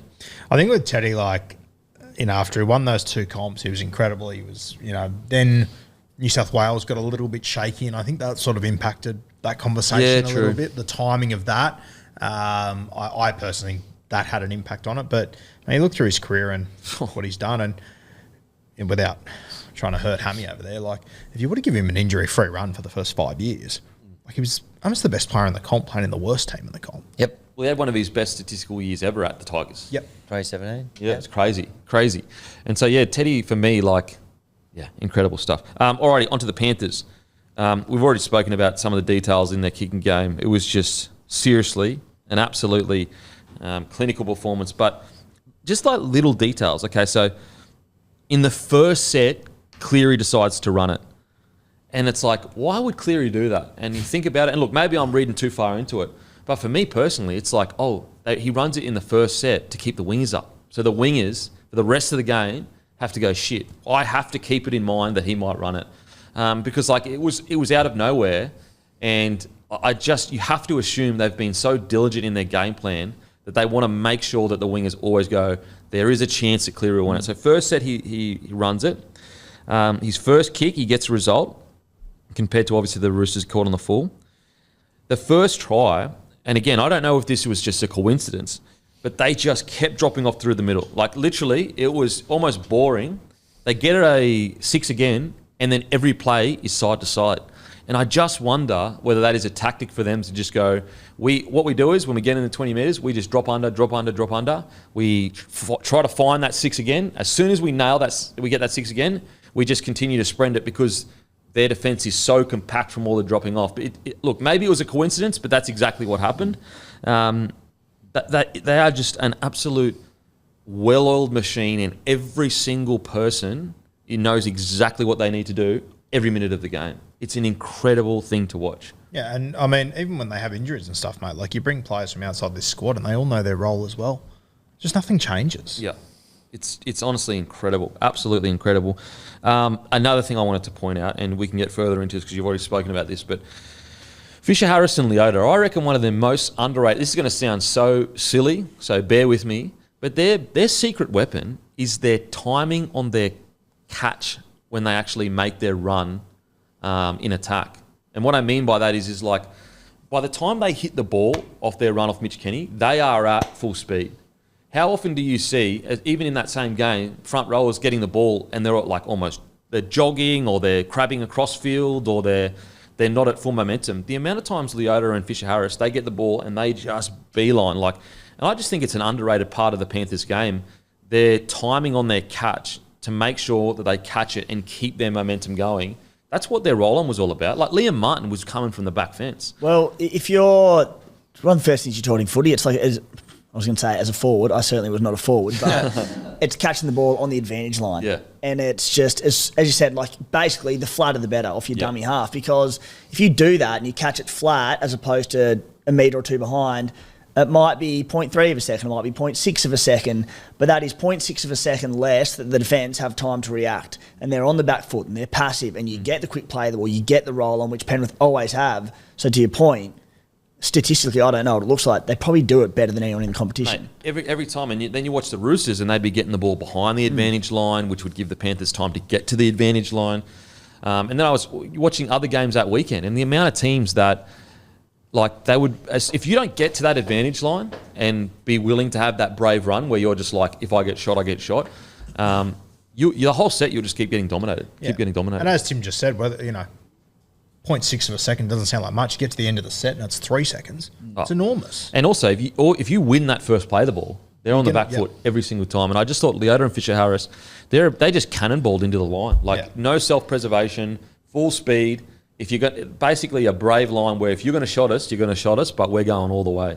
I mean, it didn't shock me in the slightest that the moments when the Roosters scored points is when neither of these two were on the field. You got those stats there? Yeah, I went through and had a look at the stats, and you've all seen them on Instagram this weekend, but I went through their last 7 games, the Penrith Panthers in finals footy, so going up against the best sides and whatnot. You go back to 2022, finals week 1, when both these guys were on the field at the same time. They won that period 18 points to 0. The week after that, they played South Sydney. Now, funnily enough, in this game, South Sydney actually won this period 12-0. That was a game where you started really fast, Matty, against Panthers. Then you got run down late.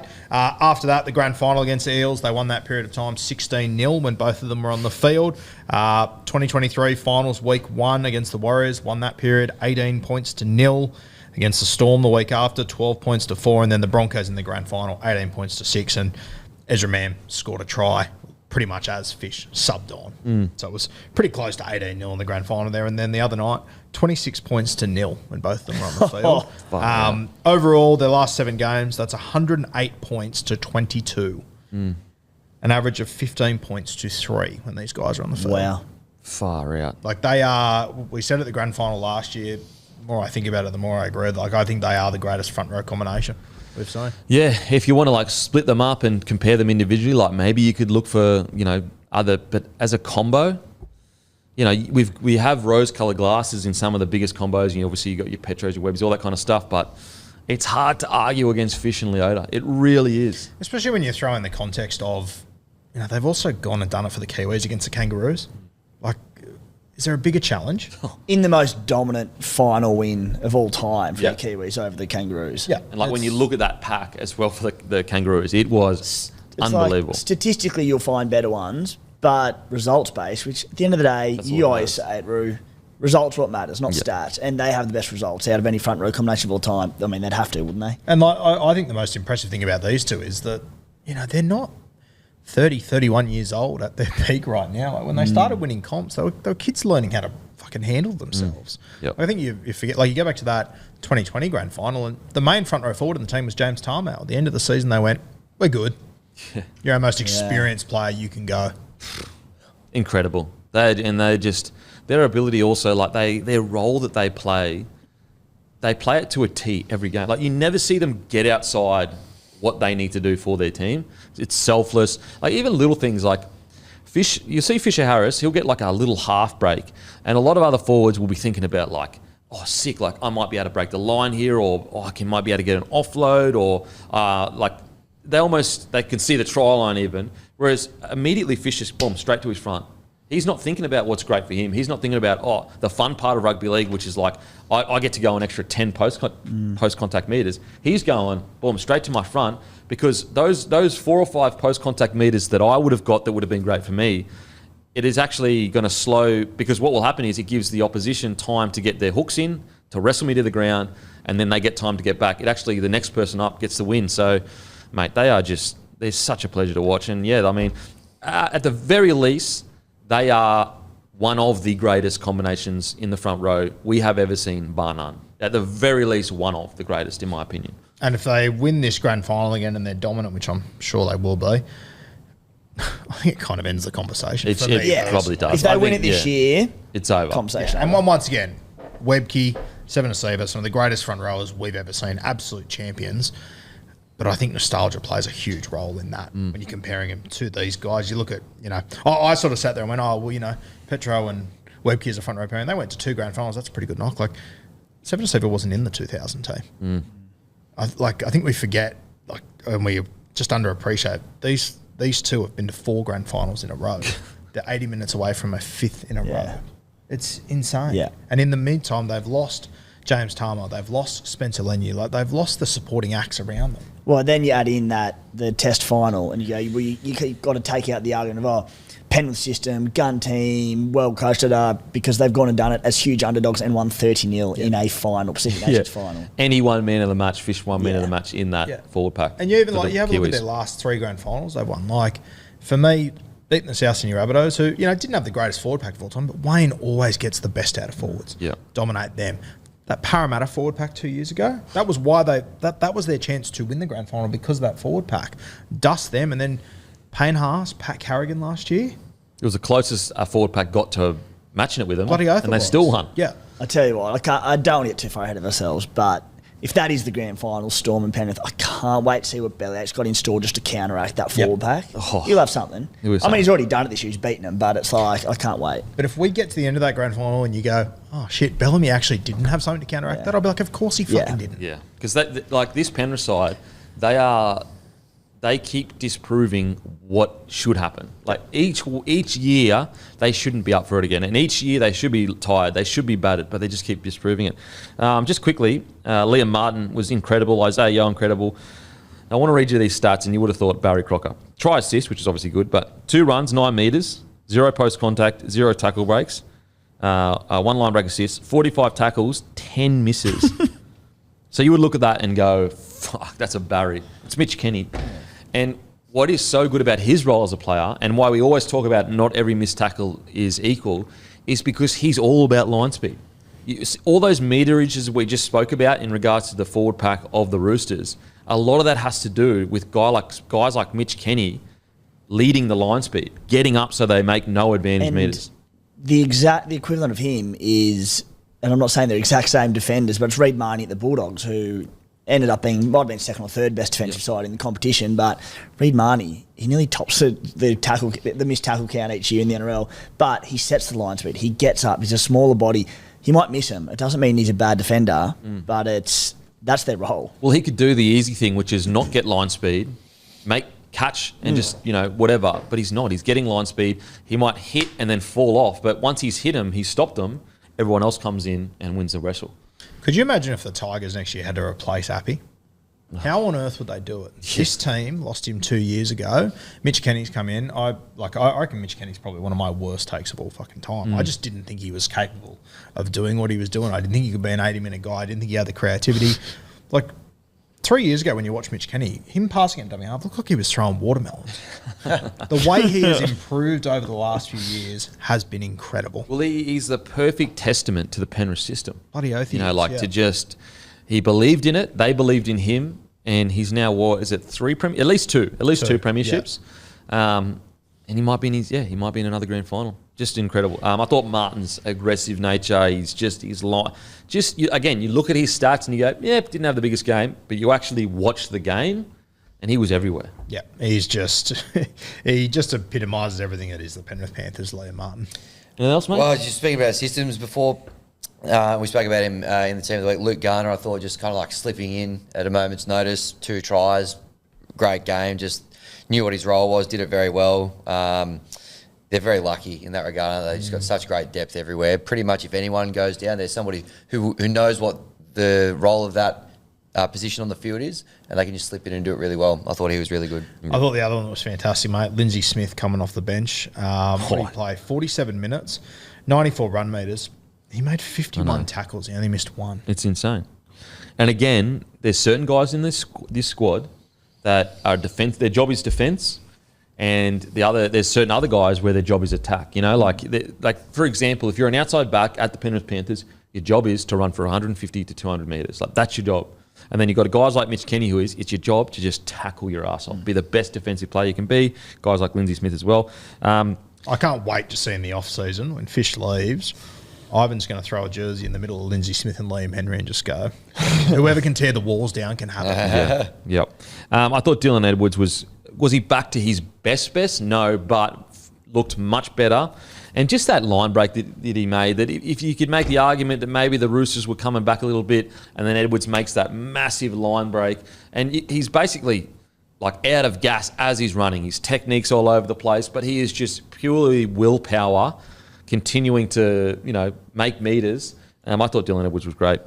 Yeah, he still looks absolutely broken to me, but he just keeps going. He ran for 280 metres. Yeah. He's, I think he's pound for pound the toughest guy in this league. Mate, he is. Seriously, he looks like he needs a holiday, and yet he is still pumping out numbers like that. Incredible stuff. What a win by the Panthers. They absolutely, the whole tired narrative, I think that's gone now. I think they are ready and raring to go. They only have 2 more games they've got to play. 2 more games, and they could potentially be just crazy. Just crazy. I mean, look, even if they just make the grand final, it is like we are just in crazy territory here. And it's going to be a period where in 50 years, we'll be talking about this. We'll be talking about the time the Penrith Panthers went to 5 grand finals in a row. Just like they talk about St. George, all those dominant eras, a long time ago. We'll be talking about this Penrith era. Incredible, incredible stuff. Alrighty, Storm defeat the Sharks 37-10. Oh, man, what a game. I mean, the Storm essentially saving their best game for week 1 of the finals. They've been good. They'd been clinical. But I didn't know they were going to be this clinical. So much so, they were so clinical, they barely even needed to use what I think is going to be the Dalian Player of the Year and should be Hughes. The Storm were absolutely clinical, and unfortunately the Sharkies had multiple players that, made crucial errors at crucial times in the game, and it all kind of added up towards the end. We saw obviously a lot of late points scored. I just think in this game, it was a mixture of some key errors in key moments from the Sharkies against a Storm side that were almost perfect. And basically, we just watched one of the best teams in the competition go against a side that was tough, was gritty, hung in there for as long as they could, but just lost the big moments. And that was the result. And then it blew out a little bit at the end because the Sharks just had to make so many tackles. And I just think that at the moment, even Sharks at their best and Melbourne at their best, Melbourne are a better side. But what we saw was Sharks not necessarily at their best, but really tough, really gritty, and Storm clinical, absolutely clinical. And probably the performance of the round, obviously them and Penrith are very close, but just an absolute masterclass by the Storm at home. Yeah, for sure. And the thing that I love about finals, mate, is that when you play these good teams, if you make a mistake, you'll be forced to pay for it. You have a look at the Sharkies in the first half. They have the drama off the kickoff, which Cam Munster scores off. They then don't get a kick away on last, turn the ball over on halfway. Warbrick scores off the back of that, and then Nico misses that kick for touch, and they put a penalty goal on the board. Literally every mistake the Sharks made in the first half, points on the scoreboard. And also the problem with the Sharkies' mistakes is they were almost like nervous mistakes. So Will Kennedy, I felt that was just pure nerves. Then you got the Toby Rudolph makes a break. Dummies, then goes to... He nearly went to kick, if I recall. Anyway, yes, he basically just panicked, and he could have just gone to ground if he didn't know what to do. Then you've obviously got the Nico kick out. That's just nervousness. And so, that's what I mean with I think there were multiple players who were super nervous, and they just each had an error in their game, which all added up to, what we saw. Yeah, for sure. And I mean, you have a look at, the teams with the top 5 errors this year. The Broncos are at 1, Cowboys are at 2, Sharks are at 3, and Roosters are at 5. Sharks and Roosters, every error they made, are made to pay for it. And, mate, if KP would have just got it right on the Cowboys too, it could have been the exact same story. Yeah. Timmy, what do you reckon, mate? Yeah, well, I went in sort of the round here saying that I thought, Penrith probably still the ones to beat. And then after that game against the Roosters, I thought, they're going to take some beating this season. And then Melbourne come out and do this. They went... I know you normally rattle through the stats of the game, Kempy, but I'll beat you to the punch. 45 from 47 completions in week 1 of finals. Are you serious? And not boring footy either, No. They ran for 900 metres more than the Sharks, 330 metres more post-contact. Look, the Sharks weren't great. They had a few issues, but the Storm were relentless. Give or take Penrith, the Storm win 13 plus against anyone in the NRL in that game, and the rest. Yeah. It was nearly as good as it gets. Well, I reckon the Storm against nearly any other team, because I actually think the Sharks showed a lot of toughness and a lot of grit. I think the Storm against most other teams, that game's over by halftime. Mm-hmm. So I actually think Sharkies fans, although it was a disappointing day, I don't think it was a case of them going down and not having as much of a dig as possible. I don't think it was that at all. I really just think it was a very nervous team that knows the pressure of just needing to win a game, and they just happen to come up against a Melbourne Storm in Melbourne. Is there obviously Penrith is becoming that, but over the last 25 years, is there a harder road trip? It's one of the hardest. Only really the Raiders are the ones that have cracked the code for some reason, get wins down in Melbourne. the scoreline looks well worse than the performance. Yeah, absolutely. Like, Sharks they were weren't better than that bad. They really weren't. Melbourne were just untouchable. There was other little moments, like, and this is what I mean by pressure. Like, I think Trindle decided to run it twice, coming out of his own end on the fifth, and then Ito, he could have passed it to his winger when the winger was back, but he came back inside. They ended up getting tackled in their own half. Like, all of these little things that you'd never see Storm and Penrith do because they're so clinical. That's just what happened with the Sharkies. I agree with you, Timmy. The score doesn't reflect. It reflects how the Storm played rather than how the Sharks played. Yeah. The Sharks, they had a red-hot crack. They had some beautiful moments. I mean, the first ball from Hines to Talakai for that offload for that try, and then the Hines to Trindle to drop off. Like, that's some beautiful moments in attack. But I think eventually, the clinical nature of the Storm, the Sharkies just couldn't hold on any longer. They just could not hold on any longer. And I mean, like, if you're Craig Fitzgibbon before this game and you say to your side, if you can complete at 80%, we'll give ourselves every chance. They did that at halftime, but you look over the other side, 100% at halftime. 100% at halftime.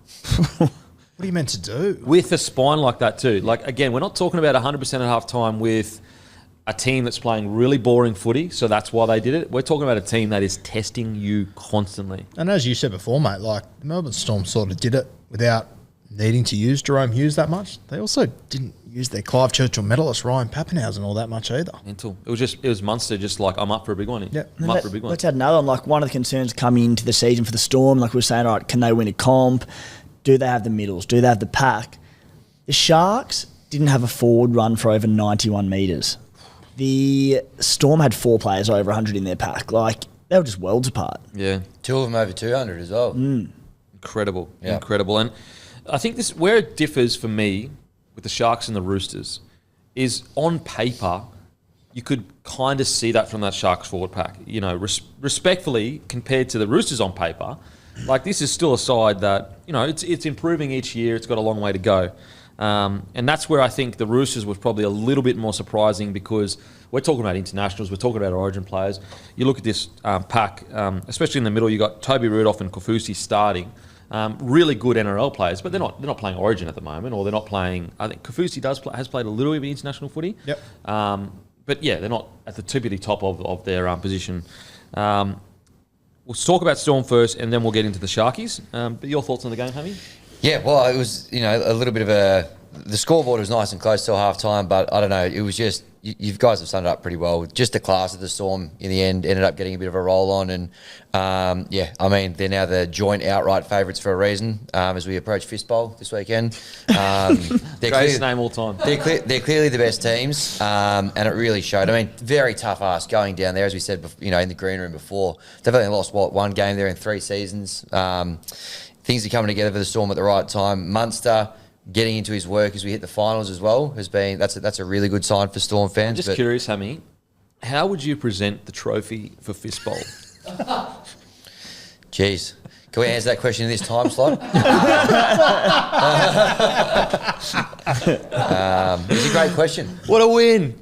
Bend over, please. Just cough for me, thanks. It's a trophy of a Storm lightning bolt or a panther. And to present the award, John Hopewadi. Dear idea. Wow. I can't believe you took it there, Hammy. That's disgusting, mate. No, I'm feeling you, mate. Munster, he put on a show. What's crazy, so Nelson and Hughes both basically just went, you know what, we can just... Nelson, 26 minutes. Nelson or Solomona Nas just goes, yeah, we'll only use him for 26 minutes, just in case we might need him for a prelim to go skits. Mate, Craig Bellamy. What about the smile on Craig Bellamy at the end? Just like... I just think that... I personally thought, with Craig Bellamy's career... I thought that he would wait until the end of this season, because if he wins a premiership, it's almost the perfect time to go, I'm done. However, I think that he's still going to be coaching for another 5 to 10 years. I think he can't help himself. He loves it. But I do think that him winning without the big three, because like that's all, like if you had one thing to say about Bellamy, even though he's the one that friggin' developed them, he developed them, guys, but if you had, it's like, oh, well, of course, he had Billy Slater, Cameron Smith, Cooper Cronk, Greg Inglis, Israel, like all these guys. That was the one kind of knock on it. For him to just regenerate a whole new roster, almost redefine, like in an era where we keep talking about these conservative sevens that have really good kicking games and need to lay foundation, in an era where we just keep going on about these 13s that can ball play, Bellyache goes, no, I don't need that. I actually get a ball running 7, teach him to kick, and I'll get a 13 that just works its ass off. Goes the complete opposite direction. Now finds himself in another prelim final and, is a red hot favourite. Equal favourite, obviously, to win the competition. It's an absolute masterclass. In regards to performances, what I loved about it is that they've just been building and building and building, and the one area where they had weakness essentially all year was their right edge defence. Nick Meaney's defence. Oh, it's like bloody Mick DeVere out there. Yeah. Unbelievable. I have been very critical of Nick Meaney and his defence in this one. I was very high on Iro Cross, and I thought that was Meaney's best defensive game all year. I thought he was tremendous, and I didn't expect it from him at all. 23 tackles in centre and only 1 miss. Very good. That's a bloody good knock. It's a bloody good knock. I'll tell you the moment that I just sat there and went, my God. Sorry. Yeah. Okay, this is Penrith Panthers are probably not watching anymore, but I just wanted to know. I thought Tungor was really, really good on the weekend. Just had to throw that in there. Sorry. Well, we've been so negative about Tungor for a while, and I just think it's only fair to. He was bloody good on the weekend. I thought he played his best game all year. Apologies, mate.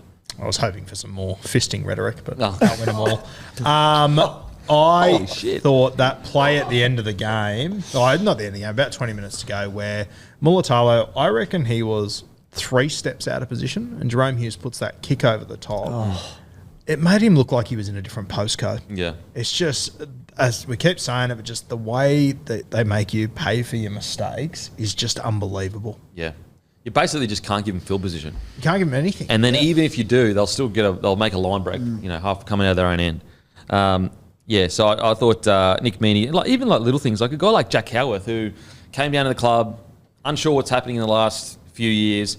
We all go, okay, I think he's more of a back rower. So they put him in the back row, but then he moves back out to centre, which is what he came down to the club at. And he's another guy that's like, he's in his rookie year. He's in a final. He just does his job, gets through his work. He made 10 tackle breaks. I didn't even notice him throughout the game. But he's a rookie year in a big game like that. Like, this is why the Storm is so good. Like, I'm telling you, nearly any other club outside of Storm or Penrith would have played Howarth probably 2 years ago, I reckon. Maybe even 3. Yep. Maybe even 3. I think it was 2 years ago he signed a massive deal. And yet the Storm have just gone, no, that's not what's best for his career. It's not what's best for the club. They have patience. And look, I know some people go, it's easy for them to have patience. They're always at the top of the comp. But it's like, but that's how they got to the top of the comp.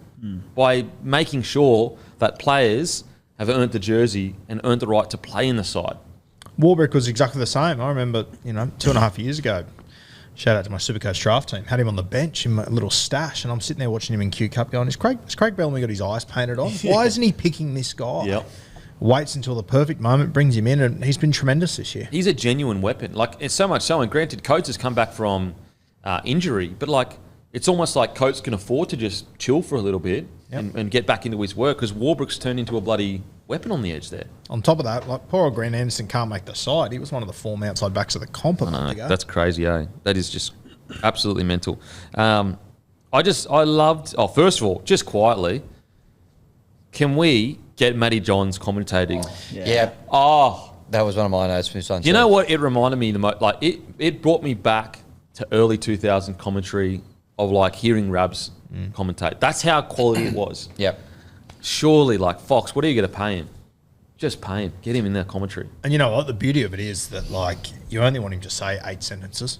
And it's just like, boom, nails it. Each of them are just pure gold. And it was, like, in my notes, I was like, geez, like, looking at it going, I think that the Sharkies, they're very erratic. Like, they don't really have much plan around where they're going in attack. And then, boom, Matty Johns just, like, fully lays it out, says it perfectly, exactly. It was so good hearing him.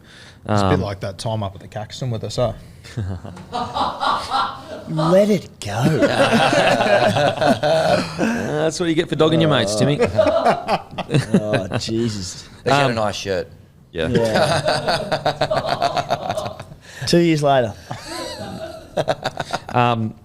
But yeah, in regards to, I loved the fact that Munster, the first time they get down their end, he doesn't stay out where he's supposed to. He goes, I know Harry Grant had taken the run before, but like very easy to send someone else in there, or very easy to like get the ball and just pass it. But he just gets his hands on the ball and runs. And the scary thing about Munster is, as long as he's got his hands on the ball and he's running, he will make you pay eventually.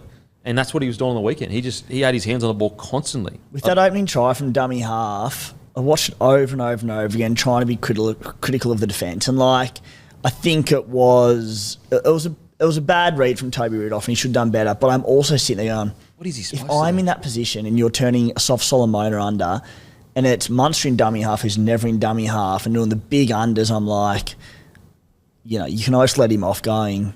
You can see how they got caught out there. Put it this way. If he does drop Nelson off like we all thought he was going to do, and Toby wasn't there to put his body in front, we would have said, mate, come on. Who do you think's getting the ball there? Exactly. So, like, what are you supposed to do there other than the man outside Rudolph read what do you do? Seemed too easy, but that's what Munster does. That's what Nelson does. That's what Nelson does. When Munster's in one of those moods, like I'm sitting there watching the Sharkies the other day whenever he was crabbing or running across the field, and I'm just sitting there going, why aren't you guys moving? Because they're all just, you just have to stop and you just hypnotise. You just don't want to get your pants pulled down. Yep. That's for after the game, mate. It's a fist ball. 23 runs, 182 metres, 48 post contact, 7 tackle breaks, a line break, 1 offload, 14 tackles, only 1 miss, 8 kicks at 187 metres. Yeah, just scary because like we say Jerome Hughes wasn't needed, but he still was like decent. He had a try himself, 13 runs, 115 metres, 21 post contact, 7 tackle breaks. So a quiet game for Hughes at 7 between them. So Melbourne Storm's halves had 14 tackle breaks together. 14 tackle breaks. Both had a line break, 19 tackles, 4 misses, 18 kicks, 434 metres for Hughes. It's like this spine pre-game, like they draw straws to see who's going to be the dominant two. That's what I love about Pappy as well, is the fact that like all three of them are so, and obviously Grant as well, are so good at understanding when the other one is on fire and has the hot hand. So they just go, all right, like they're very, for a spine that you think they would all be selfish because they're all stars in their own right, they're actually a really unselfish spine, similar-ish to the Penrith Panthers spine, really. Like they all really do take a step back when the other guy's game is on, and I really felt that for at least the first 60 minutes, almost all three of them took a step back to allow Munster to do what he needed to do, and then they stepped into the game later on. Like even Pappy, like he was bloody just exactly what they needed him to be in the moment. And very rarely do you see like if a fullback has a certain style of play, that's all they're going to offer each week. But Pappy just evolves to whatever's in front of him. 14 runs, 142 metres, 34 post contact, tackle break, 4 tackles, 0 misses. You know, just bloody good stuff. But another huge performance for Joshy King. 21 runs, 208 metres, 73 post contact. He had a line break assist, 2 offloads, 16 tackles, only 1 miss. But I thought Josh King was outstanding. That's why he made our team of the week. But what a knock from him. Yeah, he was great. I was speaking about it a few times. Like him growing up there at Newcastle, he'd quite often missed the Harold Matts and SG Bull sides, and Craig Bellamy just finds those guys, puts his arm around them, and magic just happens. Well, there's him, and then there's the offload with Harry Grant try, that was brilliant. But you had in there a boy who's just, you sit there, well, that's what Billy saw in him. Trent Loiero, 23 runs, 222 metres. He had 26 tackles without a miss. Yeah.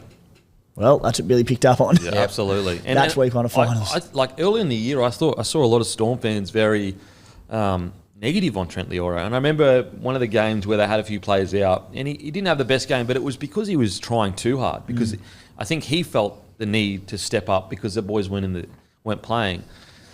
But that's the thing. Like, if you bring effort to the table, Bellyache can hone it in the right direction. It's when you're not bringing effort to the table. And I think Trent Loiero is going to be interesting to see how his career pans out because I think he's 22.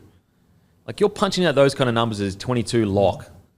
And he can work on his ball playing, he can work on all those, but also, like, maybe Bellyache doesn't need a ball player. He just needs a workhorse in the 13 role. Yeah, I remember, like, in January or something, I remember I was told that he might be playing lock, and I just thought, he's too one-dimensional, blah, blah, but he was replacing Josh King. Yeah. He's 23. 23, young as for a forward. Yeah. And he's just gone from level to level this year. So with him being so young, it's crazy to think where he could be over the next few seasons. Especially in Bellyache's system. Already got into the squad for the Queensland side. Like, he could be a guy that we'll watch him play for Queensland in 2 or 3 years going, one of the better players on the field. Because if Bellyache and Billy Smith can see something, they're clearly seeing stuff that we're not, seeing. But I thought probably his best game he's ever played. He saved it for a final. Bloody good knock. What about Sean Bloor right now, sitting there just going, I'm this close to a grand final. Who else stood out? I'm sorry, bro. What are your thoughts on Sean Bloor? I'll move to some other players, I think. But all jokes aside, he's gone from a tough spot where it didn't really work out. All these raps on him. He's 80 minutes from a grand final in 1 year. Incredible. He didn't even have the edge back row. Remember at the start of the year, I think it was Chan that kind of won the preseason battle. And Bloor got on there because Chan killed it, then he got injured. I think he might have... one of the early games, I think Chan got injured. And then ever since Bloor's got in, he's just nailed that spot. Taking it with 2 hands. Far out. Unbelievable season. Eli Katoa, he's locked in for... I think him and Crichton are locked in Dally and back rows a year, I reckon. I think they were locked in from about round 20, weren't they? He's just been... He's been so consistent. So consistent. I know, Kikau's had a good year. Olakawatu's had a bloody good year as well. But I just think Katoa, to the wider audience... kind of because he's in Melbourne, probably is not getting the raps he deserves, but he has been super consistent. He probably, in the green room, I think he missed out on Team of the Week because we go, look, he had a good week, but compared to other weeks, that's just what he does. Well, he made the bench. 150 metres a try. You can almost bank him in for that most weeks. For the Storm, he's been out. I think the greatest compliment to him is the ball player inside him will win the Dally M medal. True. Yeah, very true. How many times have we seen Hughes just hit that short ball with Katoa? Just fucking smashing that unders line. Yep. So really good stuff. Outside of that, everyone, it's hard to even look at, Kamikamitha was outstanding. Mate, for a team that we were sitting here going, I'm worried about a forward pack, to go out and do that, Jesus Christ. And I do remember Bellyache saying a couple of years ago, Cameron Smith actually saying a couple of years ago, this crop of players is a young crop in the Storm system. And I think that a lot of us, because we haven't been in it, we might see a rookie and he might not have all the obvious things that stand out to us, like the speed, the strength or whatever. But if you've been in the Storm system, you know that the player that you see in 2022 is not going to be the same player you see in 2024. You're going to see a substantially better player. Very rarely, Storm are one of the rare clubs where players just continue to get better all the way till pretty much the end of their career. Yep. Great bloody win. Great bloody win from the Storm. Looking unstoppable. Onto the Sharkies. There's going to be a lot of talk, obviously, about Nicho Hynes. He's the star player. He's the marquee guy. He's the 7. I get all that. But granted, did he have his best game? No, he didn't. Is there questions about a finals game? For sure. However, one, we have seen him play well in finals footy. They just haven't got the win. And 2, I don't know many halves that would have played well against that Storm side. The Sharks are already not as good as the Storm, even on their best day. On the ladder, I'm talking about. The Storm were number 1, they were number 4. So yes, it wasn't Hines' best day, but I just strongly disagree with how quickly people are going, let's move him on, or let's drop him, or let's change this or change that. He has gotten the Sharkies to this position in season for the last 3 years, 2nd, 5th, and 4th. Keep him for game 2 and give him an opportunity to bounce back because he actually has played well in finals footy. It wasn't his best game, but I think you just give him the best opportunity to bounce back next week. I think Timmy put it best earlier when he was talking about forward pack matchups and whatnot. Yeah, and it's just around that combination, and it's a really fascinating one. We spoke about the dynamics of the Roosters halves and what works best there and what hasn't, and over the last 18 or so months, 2 years, between Atkinson, Hines, Trindle, Moylan, just about every combination has worked for the Sharks except for Trindle and Hines. Again, it hasn't been bad, but in terms of going deep and winning finals games, we're not sure about it. And, we think, all right, Nicho Hynes has to be hands-on halfback, getting a lot of touches, but then we see Trindle without him and he looks the same. I sort of look at it and I go, do you tweak that dynamic a little bit and just go, you make Braden Trindle playing in a bit tighter and being the hands-on number 7, getting a lot of touches. Nicho Hynes is a Dally M medal winning halfback and he needs to be dominant, but I would like to see just Nicho sweeping off the back and playing off Trindle a little bit more. So Trindle can stay sort of tight in the field, control the game, but at the end of the day, Nicho made his name in the NRL or got to the NRL, I should say, as a fullback. And what do fullbacks do? They sweep in the back line off their halves. So I'd like to see Nicho, we know he plays on the left as well, like obviously stationed on the right, just going to the left and sweeping off the back of Braden Trindle and getting more touches that way. I know it's tricky, but I feel like that's a way that you can have Trindle being a dominant half without taking too much ball off Nicho Hynes. Does that make sense or am I blabbering? Bit of both. No, I see what you're saying. Like almost a bit like Mitch Moses, Dylan Brown to a degree, where Dylan Brown almost just swings off Mitch Moses. Very much so. I see it. I don't actually think that was their problem. My biggest problem for the Sharks in the game was they were so erratic with their sets. Like what the Storm would do, they'd find a spot in the park and they would just fucking pepper it. Whereas the amount of times I would see, like, there would be no structure to the sets with the Storm. They'd get to a certain point, then they'd 2 pass over there, then they'd 3 pass over there, then they might stay there 1 and they go back. And it was just like all over the shop. And I wonder whether they would benefit from allowing Brayley, because the team, so when we've had different halves or whatever and they've played some really good footy, it's been a power game through the middle. And I wonder whether they allow Brayley coming out of their own to just fully control where they're getting to on the field. Kind of like what Cameron Smith did at the Storm, where he would, coming out of their own end, it would be all Smithy directing as to where they'd go. Because I didn't see Trindle or Hynes really step in and take control of their sets coming out of their own end, and they eventually just got dominated. They could run off the ruck, not in pairs, not getting to certain people to try and work them over. And so that was my biggest negative for the Sharkies, was just there was no structure in their sets coming out of their own end. And I look back to the games where they didn't have Hynes or they didn't have Trindle. It was a lot of, like, who's been the best 9 in the last 6 weeks of the year? It's been Brayley. So in my opinion, I wonder whether they need to fall on that kind of game plan a little bit more, where Brayley is just controlling the ruck coming out of their own. He calls all the shots. You got to do what he says. Then when they get into good ball, do similar to what you're saying, Timmy, where that's where Hynes and Trindle can just swing wherever they want to go. I like Timmy's suggestion. I like the idea of Hynes playing fullback. I think we always sort of refer back to him winning Dally M halfback of the year. For me, I've always said it, I think Hynes is a better footballer than he is halfback. If you said to me who's the better halfback, I'd probably say Trindle's the better 7, to be honest with you. I just think Hynes is an incredible football player. And when you look over the last few years when they were playing just Hynes football, it just allowed him to do whatever the hell he wanted. They still weren't able to beat those top sides, though. I'm not necessarily saying, like, go to fullback now. Can't do it now. No. And you could look to do it, like, next season. But just in attack, particularly the opposition 20, just having sweeping off Trindle like a fullback does. Yeah, I would love to go through the stats and see, like, wins with Hynes. It's so hard because, like, we're going off a pool of, this is his, 4th game in finals? I know at least 2 of them he's played really well. And so I understand the focus on Hynes because he's the 7, he's the marquee guy.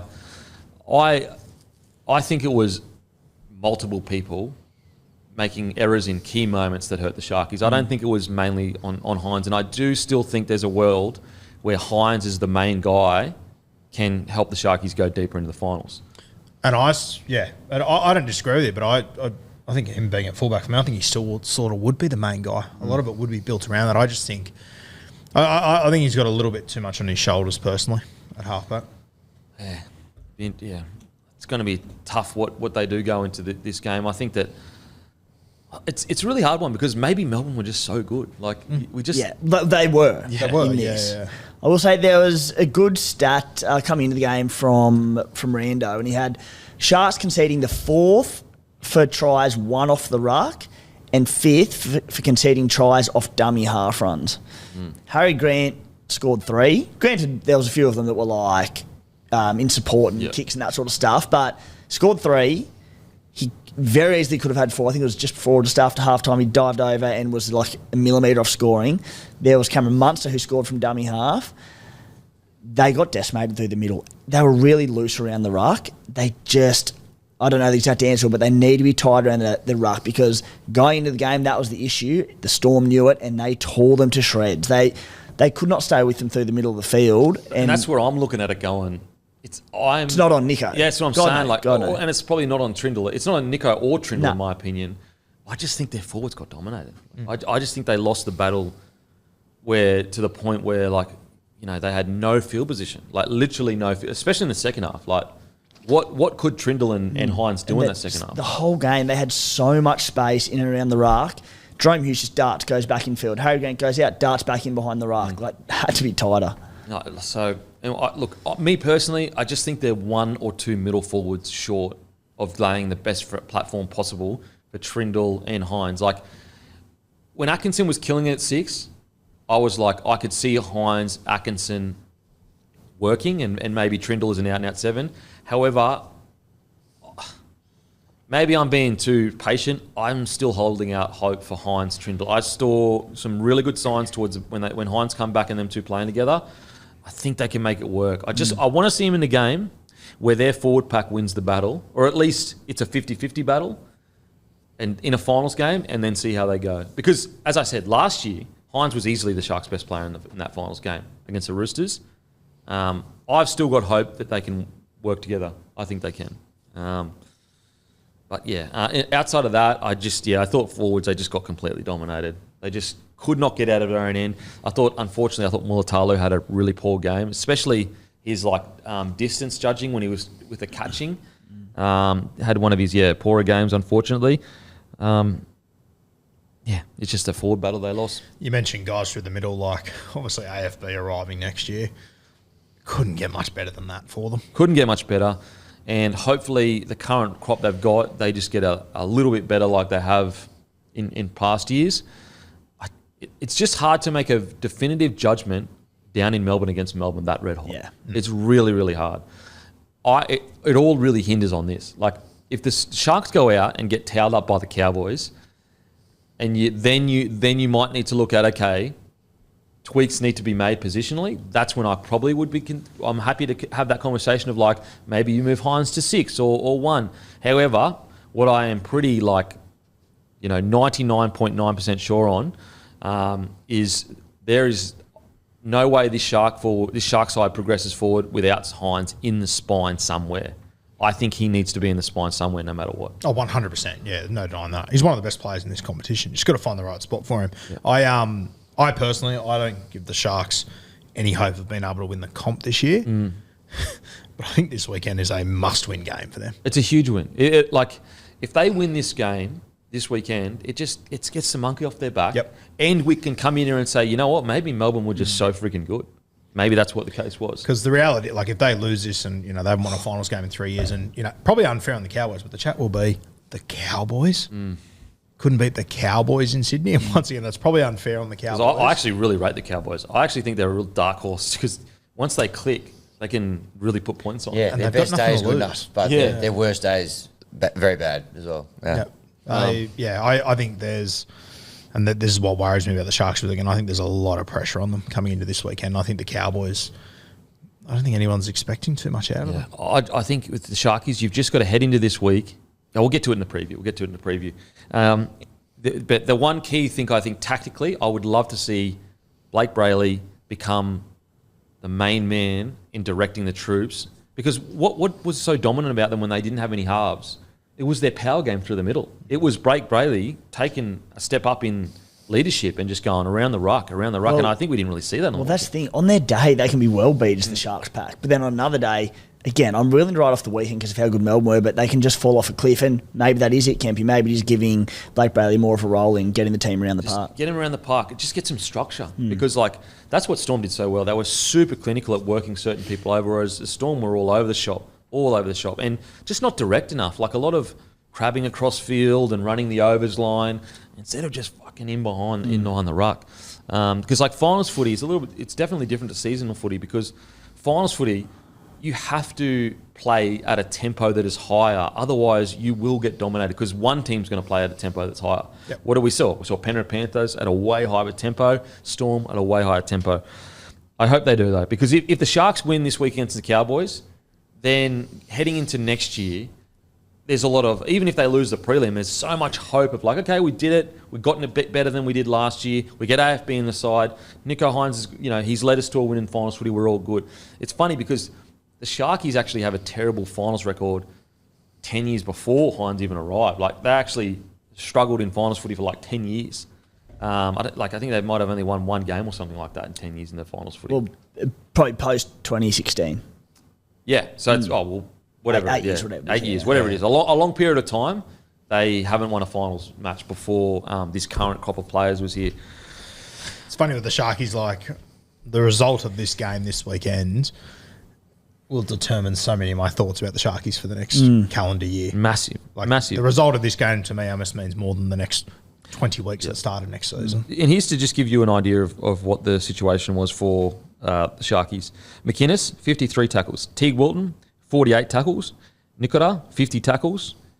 Cora Kafusi, 29. Blake Brayley, 69 tackles. Rudolph, 32.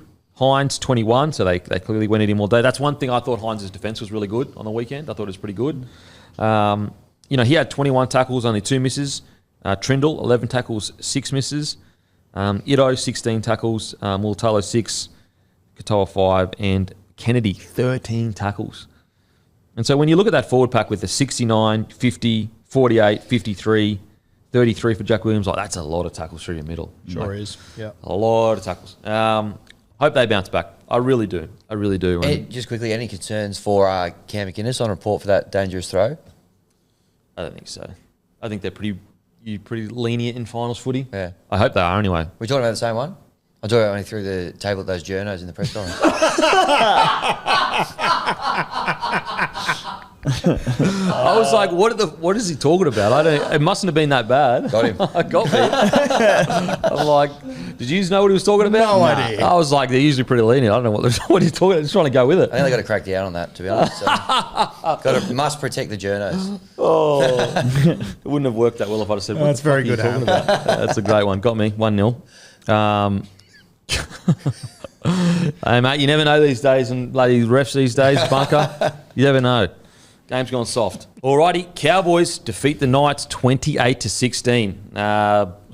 What a game of rugby league footy. And this, obviously, the score doesn't reflect how close this game was. A bloody good game of rugby league, and just twists and turns. And, again, how you've played through the season is almost how this game worked out for both sides. Like, the Knights were so gritty and so tough, and they played such workmanlike rugby league where they just kept hanging in there. And the Cowboys, there were multiple opportunities in that second half to just put it away, and they just couldn't. Key errors going into the Knights line. The Knights nearly pinched it. I got to say, if you ever, we always talk about, there's big contracts. So you've got guys that might be on 800K to 900K, or even 700 to 800 and you can kind of be like, yeah, I can understand why certain players land on that. But sometimes it's why do certain players land on $1.3 million? Why do you pay such almost GST for certain players? This game is why. Kalen Ponga did things that very few can do. That's what you pay for. That's that extra tax, that extra that's extra $300,000 that he gets. That's what it's for. For games where literally on his back, he may be able to win a finals game, even though not much else is doing. He was incredible. He stepped up at the right moment for them. It was one of the, yes, the conversion he missed, and then the pass with Gagai, he could have gone inside. But outside of that, he could not have done more for this Knights side. It's that little 10% on top, as you said, Kemi, that you can't coach and you can't defend it. And it's just, they can win matches of rugby league. NRL footy, you get on the ball and they can just win it. You might not see it through a whole season. It literally could be one game, but it's always the most important game that performance comes out. For sure, and the most important game of their season the week before that, he was the guy that delivered the 2 big plays just to get them there. And then, once again, if he just would have pulled the right rein on the end of a couple of those plays, we're talking about the Knights into week 2 of finals. Which would be insane. You feel so harsh on the Cowboys because they've just come with this great, gritty win, coming home, moving into week 2 of the finals, all you want to do is talk about Kalen Ponga because honestly, it was one of the great finals performances. Everything that the Knights did good was off the back of Ponga.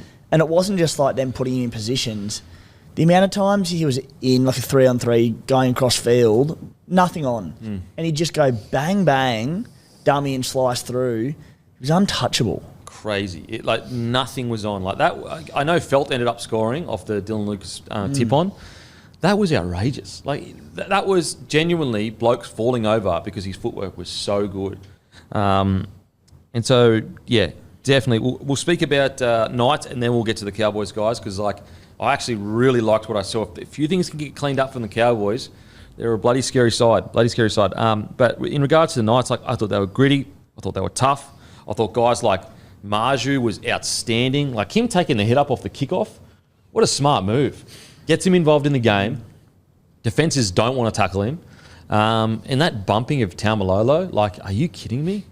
Bumping Taumalolo on essentially, I think it was his first run. Crazy. What a great way to set the tone. Look, I thought the Knights were tough, gallant, and it's going to be interesting how they navigate this next kind of 6 months because they've tapped a lot of guys on the shoulders. It looked like it's Saifidi's last game for the club. Like, are they going to go for a full rebuild? Are they going to try and recruit immediately? Because the problem is you don't want to take 2 steps back, or you don't want to take a step back to try and take another step forward. The Knights have taken so many step backs, you don't want to do that again. However, that's usually the case when you're almost trying to refill a squad. Yeah, and you've got 2 guys up there, Peter O'Sullivan and Peter Parr, who are the kings of rebuilding a squad. As you said, it looks like Daniel Saifidi's on his way out. We said earlier, I've got the halves combination could be one of 9 options to start next season. I have no idea, and I'm pretty convinced the Newcastle Knights have no idea. The 9 could also be one of about 4 different blokes. 100%. Yeah, like, I mean, it's wild to think you finished last season going, Phoenix Crossan's the best 9 at the club, and he finishes the season the best halfback at the club. Bizarre. So strange. What do you think about the Knights, man? Yeah, I mean, just all in all, the game was far as an exciting game of football. And it was played at such a breakneck speed in that first half that you just go, the tries have to come in that second half, but who's going to blink first? And as we said, like, you look at sliding doors moments in seasons of NRL teams, and in this one, it was the Kalen Ponga pass when he sliced through again out of nowhere and said probably should have gone inside to Tyson Gamble. That was probably game over. I mean, there were still times, not necessarily, but possibly if it was a little high for Dane Gagai, Gagai could have run away and scored. Pass wasn't executed perfectly. It wasn't caught. Cowboys turned around and made them pay for it and won the game. But I don't know. I think Knights fans can hold their head pretty high. It's disappointing. It always is getting knocked out, but man, they put in a pretty good performance. Yeah, I think the Knights fans can definitely hold their head high because, look, I know it can be frustrating because you're sitting there going, all right, well, when are we going to progress past this point? Yeah. You know, when are we going to get past the point of first week of finals? A little bit similar to the Sharkies, to be honest. Is like, I know that they got to week 2 last year by beating the Raiders. But I guess, yeah, from a Knights fan, it's like, all right, 4 out of the 5 times we've made finals footy. When do we take that next step to maybe even prelim? However, with the current squad and with everything that's happened this year and with all the movement and different recruitment managers come in, and a lot has happened for the Knights that a lot of other clubs wouldn't have made the 8. They really wouldn't have made the 8. And so, like, I tend to agree. If you're Adam O'Brien, and some people go, well, when he says, oh, we've turned the DNA of the club around, I understand why some people are like, oh, come on, mate, like, you just got bounced out first week of the finals. You have to remember where they came from. Granted, you don't want to sit in this limbo area forever, but, like, they've fought tooth and nail for this. Midway through the year, I don't think any of us thought the Knights were going to finish in the top 8 and also have such a good showing up in North Queensland. I think the Knights and the Raiders are a little bit similar at the moment. They've built this DNA where they just hang in every single contest. You know what you're going to get, but you also know there's not a hope in hell they're going past finals week 2. They're not going to compete for a premiership. At least I look at the Raiders and I go, you know what? They've recruited all these young guys. I know if all comes to plan what the club's going to look like in 5 years. The Knights, I don't feel the same when I look at them. I don't know what they're going to look like round 1 next year. Very bizarre, very bizarre. In regards to performances, though, I thought Fletcher Sharp, when you talk about being excited for the future, geez, he is special. Is he one of the finds of the year, potentially? 9 tries in his last 6 games. Be up there. So quick. Yeah, he is such a great find. The Cessnock curtain. Cessnock curtain. Yeah, he has seriously been like electric on the edge there. And like, you know, you have to wonder if he had have come in earlier, would have that helped them a little bit longer? I'm not sure. I know he's a young player, but, you know, to lose a guy like Dom Young, usually it might take a few years to kind of replace him. And granted, he's not anywhere near the same kind of player as Dom Young, but for what he does offer, which is speed, footwork, and just putting himself in the right place at the right time, like, he's been outstanding for him. He has been, and when they picked him on the wing, I thought they were crazy. Just from watching Fletcher come through the grades and whatnot, he's always been a fullback, and to me, he looked like an out-and-out fullback. I thought they were mad when they picked him out there, but fuck, it's been a good play by Adam O'Brien. He's arguably been top 3 player for them, the run home. In the run home, yeah, he's always impacting the game. Like, you want a smaller winger like that isn't going to necessarily run for 200 metres or whatever. You want them to impact the game with their speed, with their footwork. And what's exciting about Sharp is that every time he gets the ball, something looks like it's going to happen. Yeah. And then you add in the fact that he's with Kalen Ponga as well. Like, as their combination gets better and better and KP starts looking for him, like, it's just going to get more dangerous. It's going to get way more dangerous. I did find one a little bit perplexing, and I might be being a little critical on this one because, as I said, we're literally a Kalen Ponga pass away from potentially the Knights winning, so maybe critical, but I did find it a little bit odd. 15 minutes to go, scores for 16 all. They weren't chasing points as such. They still needed to hang in there and sort of consolidate on what the scoreline was. Jaden Brayley went off and moved Phoenix Crossland to hooker. Tyson Gamble came on as a bit of that X factor, you know, trying to break the deadlock, whatever it might be. 75th minute, Crossland then went off. Brayley came back in. Gamble obviously stayed on the edge there. A lot of movement around your key spine positions late in a game that was played, as I said, pretty well at breakneck speed for the majority of it. A lot of side-to-side football, a lot of ball in play. And then, like, from that point, the 65th minute, the Knights didn't score another try. The Cowboys went on to score 2 more. And because of the speed of the game, I just thought you had to have a fresh body coming on through that middle rather than chopping and changing your 3 key positions in the game. Yeah. Really odd. Yeah, it's interesting because, like, it's a gamble play, no pun intended. Because you're bringing Gamble on to hopefully just to make something happen within the halves. However, the I guess the payoff, or, you know, the sacrifice you're making is that you're taking a guy that's played most of the game, putting him in the middle of the washing machine, where if you put a fresh guy in the middle there, he's going to be able to get through a lot more work and be better in defence, line speed, you know, runs out of dummy half. The key word there, line speed. They needed a fresh body for line speed. You know, to play that we spoke about earlier in the show, the Mitch Kenny role, whatever, is just to get up and get the boys off the line and put that pressure on. And instead of that, they had Phoenix Crossing out. All right, mate, you've just played 65 minutes. Now go defend in the middle. It's and like, he was cooked when he came on.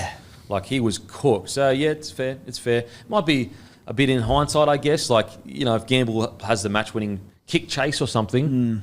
But I see what you're saying. I do see what you're saying. In regards to the pass with KP, look, I reckon Gagai, you know, it would have been a great play if Gagai caught it. I do think that pass, super hard. When it's around your knees and you're at full pace, it's a tough catch. Like, I understand in finals games you need to have big moments, but I think people that are just fully blaming Gagai for that error, I think it's a bit of both. Like, yes, you want Gagai as an origin player to make that play, but also KP, you want him to throw, you know, a pass at least to his thighs. Like, knee is tough to catch on full pace. And the inside, ironically, you know, Gamble was on the inside. You know, so Matty Quest, delete that. No, I'm kidding. You know, and so Seriously. But seriously, delete it. Tough one. I thought Kai Pearce-Paul had some good moments when they needed him to. Yeah, it's probably one of his better games. I think he had a defensive play early in the game that I remember at one point being a bit disappointed with. But outside of that, I thought in attack he was tremendous. And 42 tackles on the edge, only one miss. One miss, yeah. I think there was one that he got caught out on that edge where I think he just got himself in the wrong spot, but it's going to happen. In attack, he was tremendous though, KPP, and you feel like... Because to try to get him back in it, that was him offloading at the back. Yeah, made like a half line break, then created something. Yeah, he was, I think Kai Pearce-Paul's starting to realise how damaging he can be, because I said it last week, but meeting him the other day, like he's even bigger than you think he is. Wait, crazy. And just like how athletic he is for how big he is. It's, And KP, like that combination has barely played together. Yeah. Like, wait till KP starts to get his timing wrapping around Kai Pearce-Paul for the offload or on the inside, all of that kind of stuff. Also, talk about positions that are pretty well stacked in. It is that back row because the bloke who had to shift to centre as a result of the Bradman Best out, God, that was a big out for them. Yeah, anyway, massive. But Dylan Lucas scored a great try. He's been awesome this year, Dylan Lucas. And just the ability to go between edge, back row and centre for them. Going into next year, I think you've got to start Dylan Lucas in the back row. Whether that means you put Kai Pearce-Paul on an edge and Frizzell spends time in the middle, I'm not sure, but I'd be starting Lucas and Frizzell. And that's not a knock on Pearce-Paul. I think Lucas has earned that spot. I like Frizzell in the middle. Mate, if they don't buy someone to replace Dan Saifidi, Frizzell has to be in the middle. Well, I just no choice. But I also think in this, we've seen now this modern faster pace. I think his body shape is almost the perfect front rower. Footwork. Fitness, strength in contact, good in defence. Imagine him at the Bulldogs in the middle, in that system. He'd kill it. I think, there's a reason why they got Satili Tupanua. There's, actually kind of similar body shapes. Maybe there's a bit more muscle mass maybe on Frizzell. I wouldn't mind seeing Frizzell in the middle. Seriously, 30-minute stints. Just say, mate, go hard. I said it throughout the year that I think they should have done it from a few months ago. I think Dylan Lucas, here's his stats.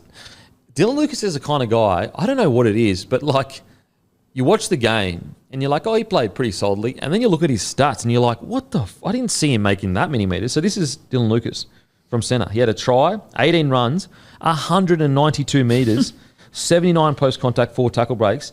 That's all without a line break. So that's just pure hard work. 22 tackles, only 2 misses. It's a fucking huge knock for a guy that was playing back row, moved into the centre, and no line break, and also only 4 tackle breaks. So it's just pure up the gut stuff. Fuck, I felt for him in that game. I've been saying for weeks that I don't love him at left centre because he never passes the ball. He becomes a little bit predictable at times. Fuck, he passed the ball once and Cole Felt took the intercept. I thought, you poor bastard. And also, that was the right decision to pass the ball. 100% it was. It was a quick tip on. It happened quick. It just happened that he had one of the most wily veteran wingers in the comp. Felt just went all in. Because Felt has been there so many times. He knows what's happening. He knows he's only got one option, which is to go for the intercept. But look, we'll get in the season review, we'll get to the future for the Knights. However, when you look at some of these teams that have fallen out of the 8, had disaster seasons, the Knights deserve a massive rap for finding their ways back into the 8. They missed KP for a lot of the year. They've had quite a few injuries, all that stuff. They put up a good accounting of themselves up in North Queensland. I think as a club, they should be pretty proud of where they've landed. I understand it's you always want to go a little bit deeper into the finals, but it's been a tough, gritty year for them. They've made decisions, in my opinion, that have hurt themselves. We talk about the Haas all the time. However, they've done a lot better than other clubs that you could argue have much better rosters in them, and that's all from them being mentally tough and working hard in defence, really. Isn't it funny? I almost when you make that 7th and 8th spot and you're not as good as the top 6 teams, people criticise you pretty heavily, but you've got in front of 9 NRL clubs to be there. Okay, well, Eels, Rabbitohs, Broncos, Warriors, Dragons, Dolphins. Even the Raiders, they've been a consistent top 8 side. And you're a whisker from week to a finals. Yeah, with everything, some self-inflicted, some not. I think it's a pretty good knock. I think the Knights, and this is coming from a guy I was pretty critical of the Knights this year. I think they showed a lot of fight, and I do agree with Adam O'Brien. I do think they have changed the DNA of the place. Now it's about the next step. You can't come into a press conference next year and go, we made finals again. Eventually you've got to kind of move forward. Similar-ish to the Sharkies, I think. Coming into next year, I don't think Fitzy's going to be sitting there going, oh, well, we made finals again. He's going to be going, no, we need to get into week 2, 3. Any last thoughts on the Knights, mate? No, I think, spot on. I think they did a lot better than we all thought that they probably would this year. Got themselves into the finals. The DNA thing, I agree with. A lot of their last games through the back, probably 6 weeks of the year, were played at their pace. And there was a big part of this game I thought, I reckon they're going to beat the Cowboys here because it is a bit of a grind. The Cowboys haven't put 40 points on the board like they've been doing week in, week out for the 6 weeks setting into the finals. But, they're kind of stuck in a similar spot to where they were, but they probably have actually got a bit of a DNA change, which O'Brien said they had. So you're right, next step now will be, can they go a little bit deeper into the finals? But they've overachieved, I reckon, this year. I think as well, if you just have a look at the ladder, the 3 teams below them, Raiders, Dolphins, Dragons, 3 premiership winning coaches there. Yeah. It's genuinely like, I think it's a bloody good knock. I do. Is it an A+? No, but it's around a B for me with everything that went on. Yep. Okay, on to the Cowboys. What I loved about this win is not necessarily the errors that they made in good ball to close the game out. There was a Reece Robson knock on. There was like multiple errors in the second half where the game could have just been done. It could have been like 13+ win. See you later night. You hung in here, but you just couldn't keep up with us. I didn't like that. However, what I did like is what Todd Payton said. Their toughness was questioned heading into this game, and they showed they are tough. They will hang in there. If things aren't going right and they're not playing their best footy, they did exactly what they needed to do. They hung tough. They kept their intensity all the way to the end. And then eventually they just rolled over the Knights. And I think one guy that stands out to me the most in that game, who I thought was incredible, and you mentioned him a few weeks ago, McIntyre. He was phenomenal for the Cowboys. Now, we'll go through all these other guys that killed it, your Deardens, your Felts, your Taulungis. But for me, McIntyre, he has been one of the unsung heroes this year for the Cowboys. And the work that he gets through when Taumalolo and McLean go off has been phenomenal. I thought he was one of the best players on the field. He's been unbelievable for them this year, Sam McIntyre. Obviously coming, I think he started at the Tigers and then made his way up to the Gold Coast Titans. I imagine they would have signed him for absolute peanuts, and he has been tremendous for them this year. I was out at Parramatta Cowboys probably around 16, 17, around that mark, and after the game he actually came and said, thanks for talking about me on the show. Oh, I thought, nice. How fucking good is that? Yeah.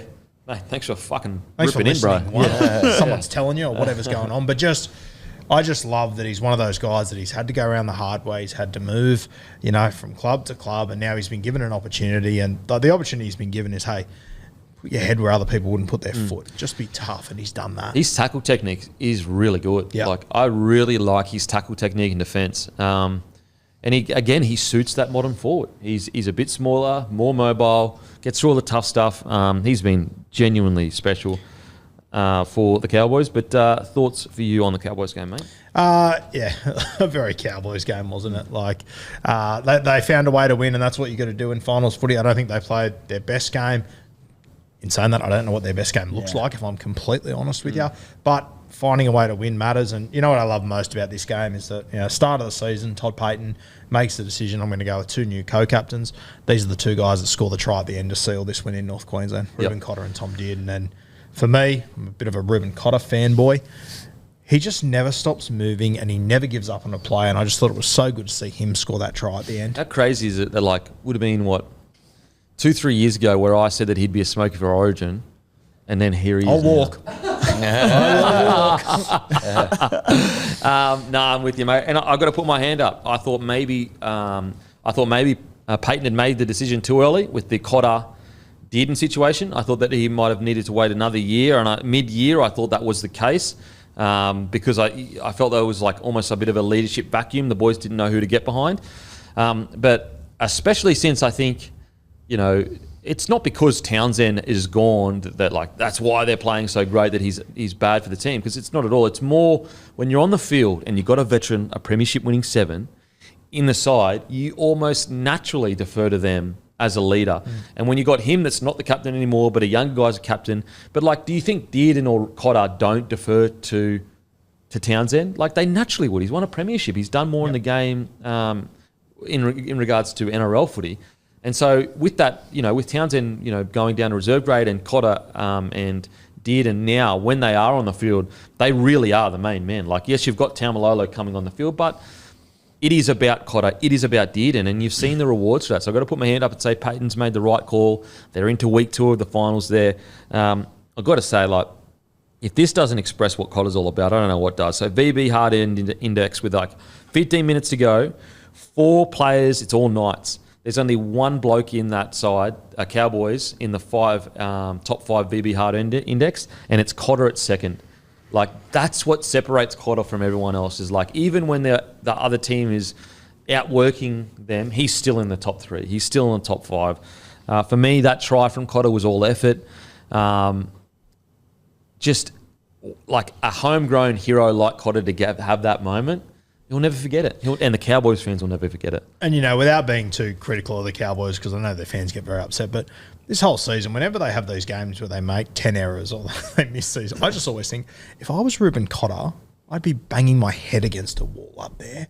The amount of effort that he just consistently puts in, and then some of his teammates, effort players and whatnot throughout the season, I hope they get up for him this weekend. See, I'm past the point of being kind of negative with the Cowboys. Like, I'm happy with them into week 2 of the finals. Like, I know they've got a team that can win it, but I think that, look, has it been messy? Yes. Have they been inconsistent? Yes. But when the big game came along, it was still messy, but they showed super amount of grit and they got the job done. Like, I'm happy with the Cowboys season at the moment. I think that, like, an A will be, prelim grand final. However, for them to get to week 2 in the finals with as much kind of like change that has happened just this year, I'm pretty satisfied with it.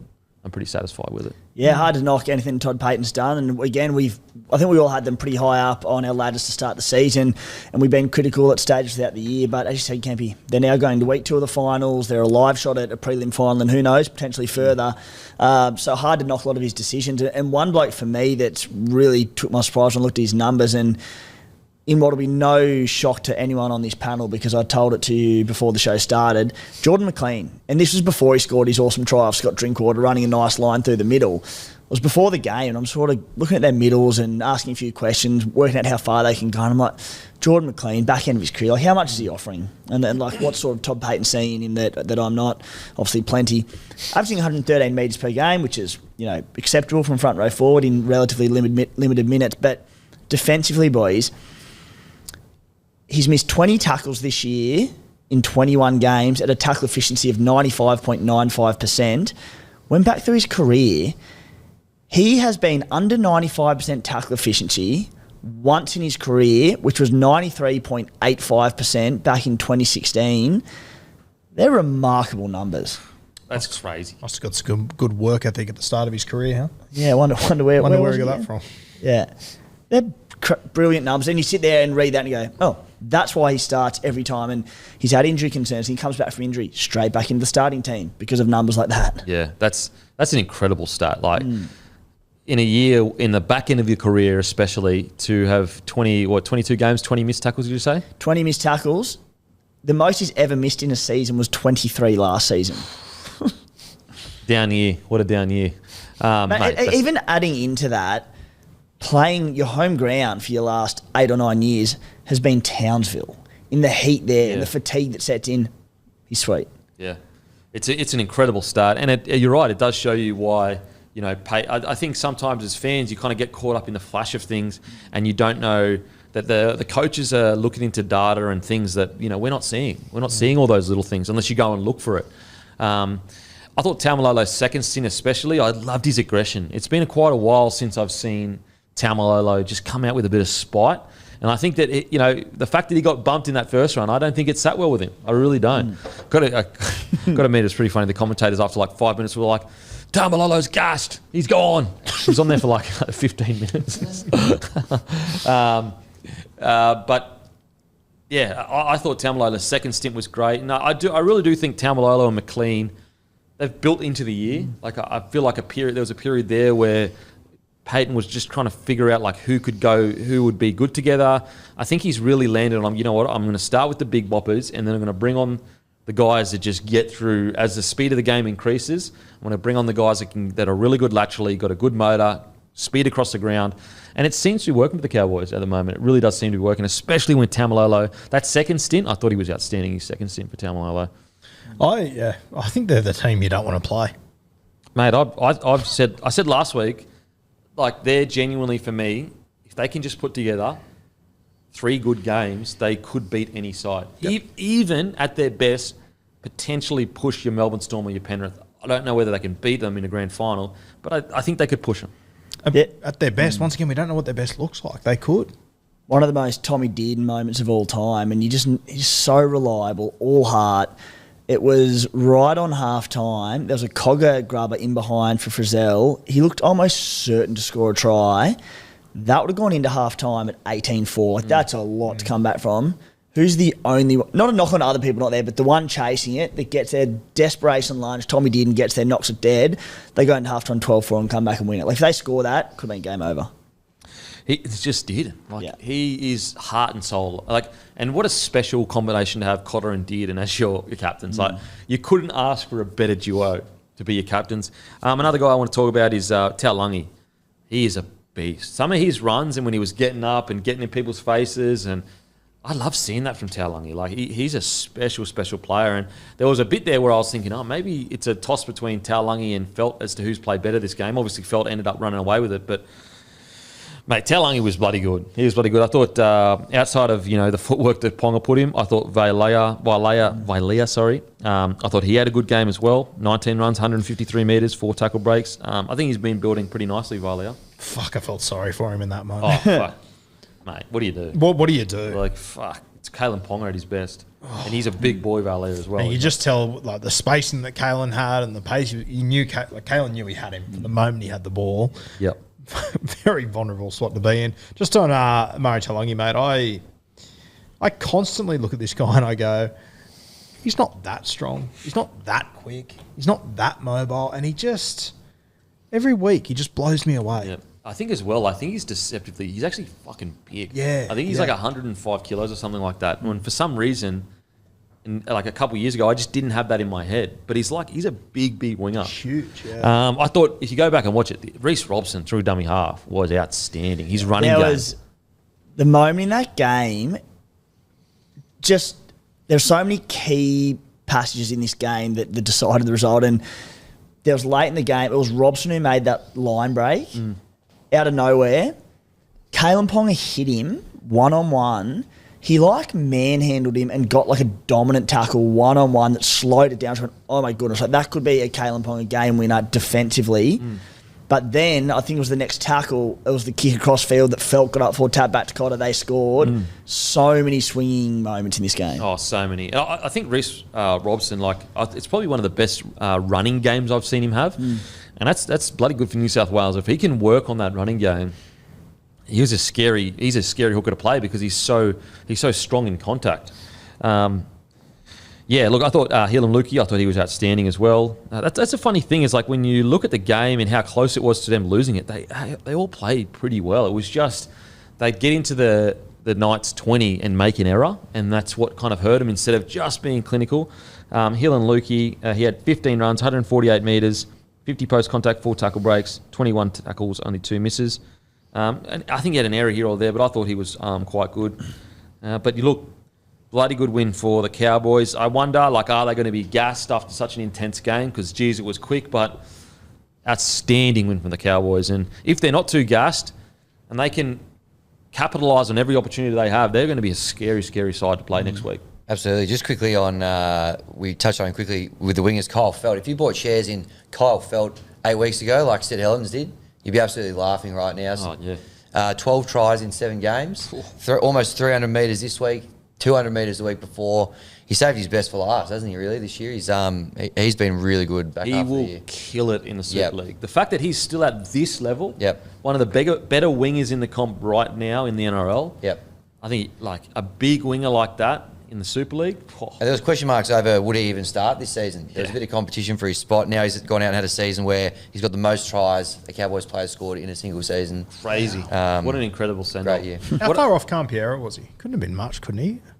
Would have only been 2 tries or so. 2? Yeah. What I love about it is that this final season for Kyle Felt will make sure that he is remembered in the way he's supposed to be remembered, as one of the better wingers in the competition. Whereas, if he just had an okay year, because he's in North Queensland, he wouldn't get appreciated. But because he has had such a good year, people are going, oh, holy shit, that's Kyle Felt that's been here since 2015 doing this thing.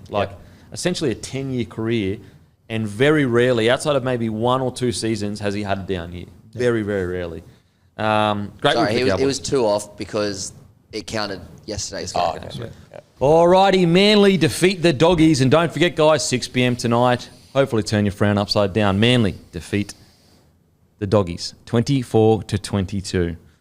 And I have to admit, for a moment there, I thought the fairy tale was coming true. For a moment there, I dared to believe, even though obviously I tipped I tipped Manly to win. I truly thought, wow, the Bulldogs have done it. Unfortunately, just that last 20 minutes, they ran out of puff. Like, genuinely, that's what it looked like to me. It looked like a team that had given so much. They had played with such intensity, with such line speed, won the contact against a much bigger footy side. They got to that last 20 or even last 15, and there was just like drop balls and, penalties given away and like fatigue type errors.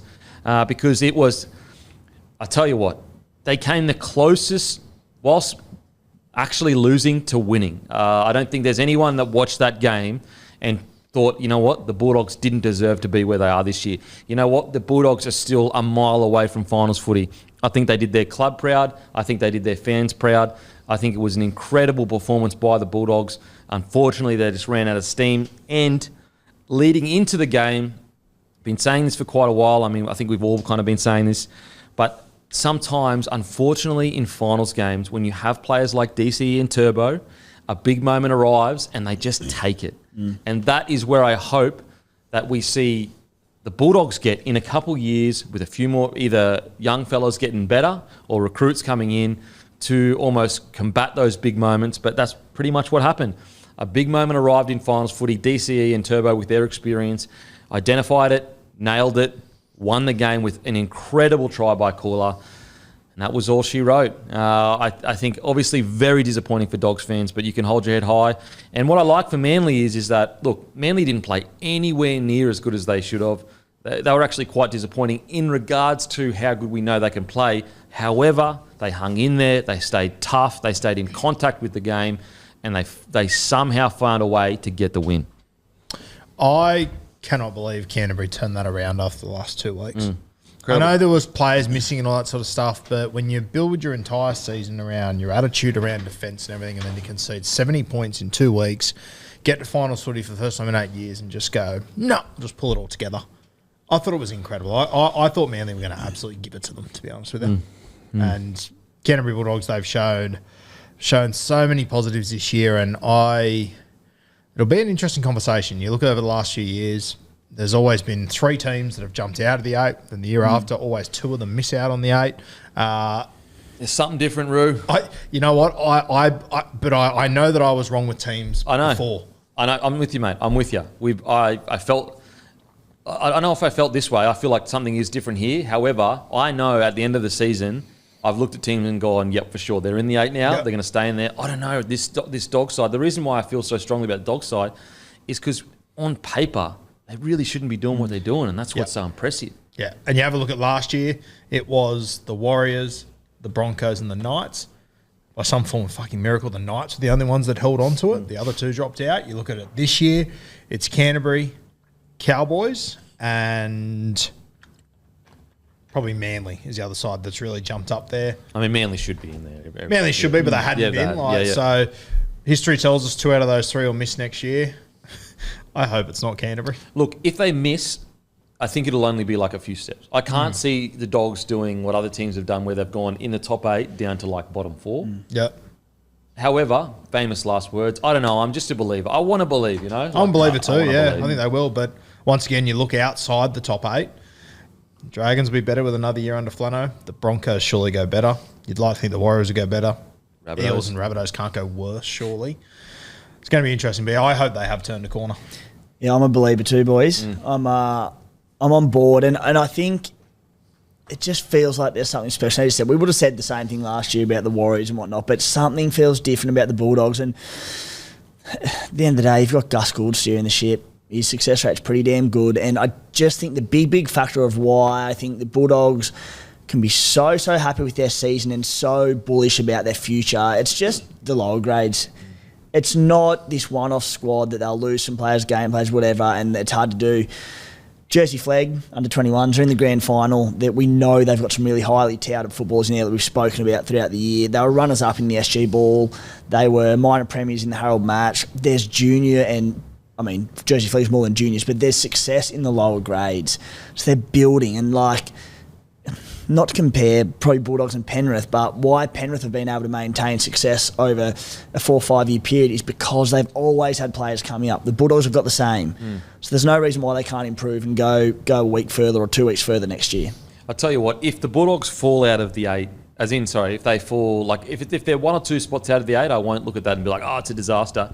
But if they, fall to, 12th, 13th, 14th, I don't think I'll ever be able to say, going forward, there's something different about this side. You know what I'm saying? Like, I'll never be able to get to the end of the year and go, you know what, this team's definitely staying in the 8. Because I agree with you. Everything points to this team being better this year rather than worse. They're not losing any players. Like, for example, you look at the Broncos. A, they've got an incredible roster, but B, they lost 3 of their key, big players. And so that's purely you can look at that and go, they should have already been finishing in the top 8 before they landed in the top 8, whereas the Bulldogs have done it where everyone said that they shouldn't be close to the top 8. For example, I don't think the Dragons will fall that far off next year either. And it's because they're doing it with a roster that should only progress to get better, unless obviously Ben Hunt leaves with the Dragons, which is a different story. Whereas, they're not losing a bunch of their key players. They're only probably going to be bolstering their squad by an extra year with this developing squad that's relatively young, but also some of these young, think about all the young guys right now that are in grand finals and that'll probably debut next year for the Bulldogs. That could be something great. Yep. However, you never know with rugby league. Could you imagine? It would suck so bad if the Doggies fell off again next year. It'd be awful. Oh, just don't want to think about it. I don't think they will. I don't think they'll drop off because their defence has been so good. That's usually the hardest thing to sort out, where they were like a top 4 defence this year.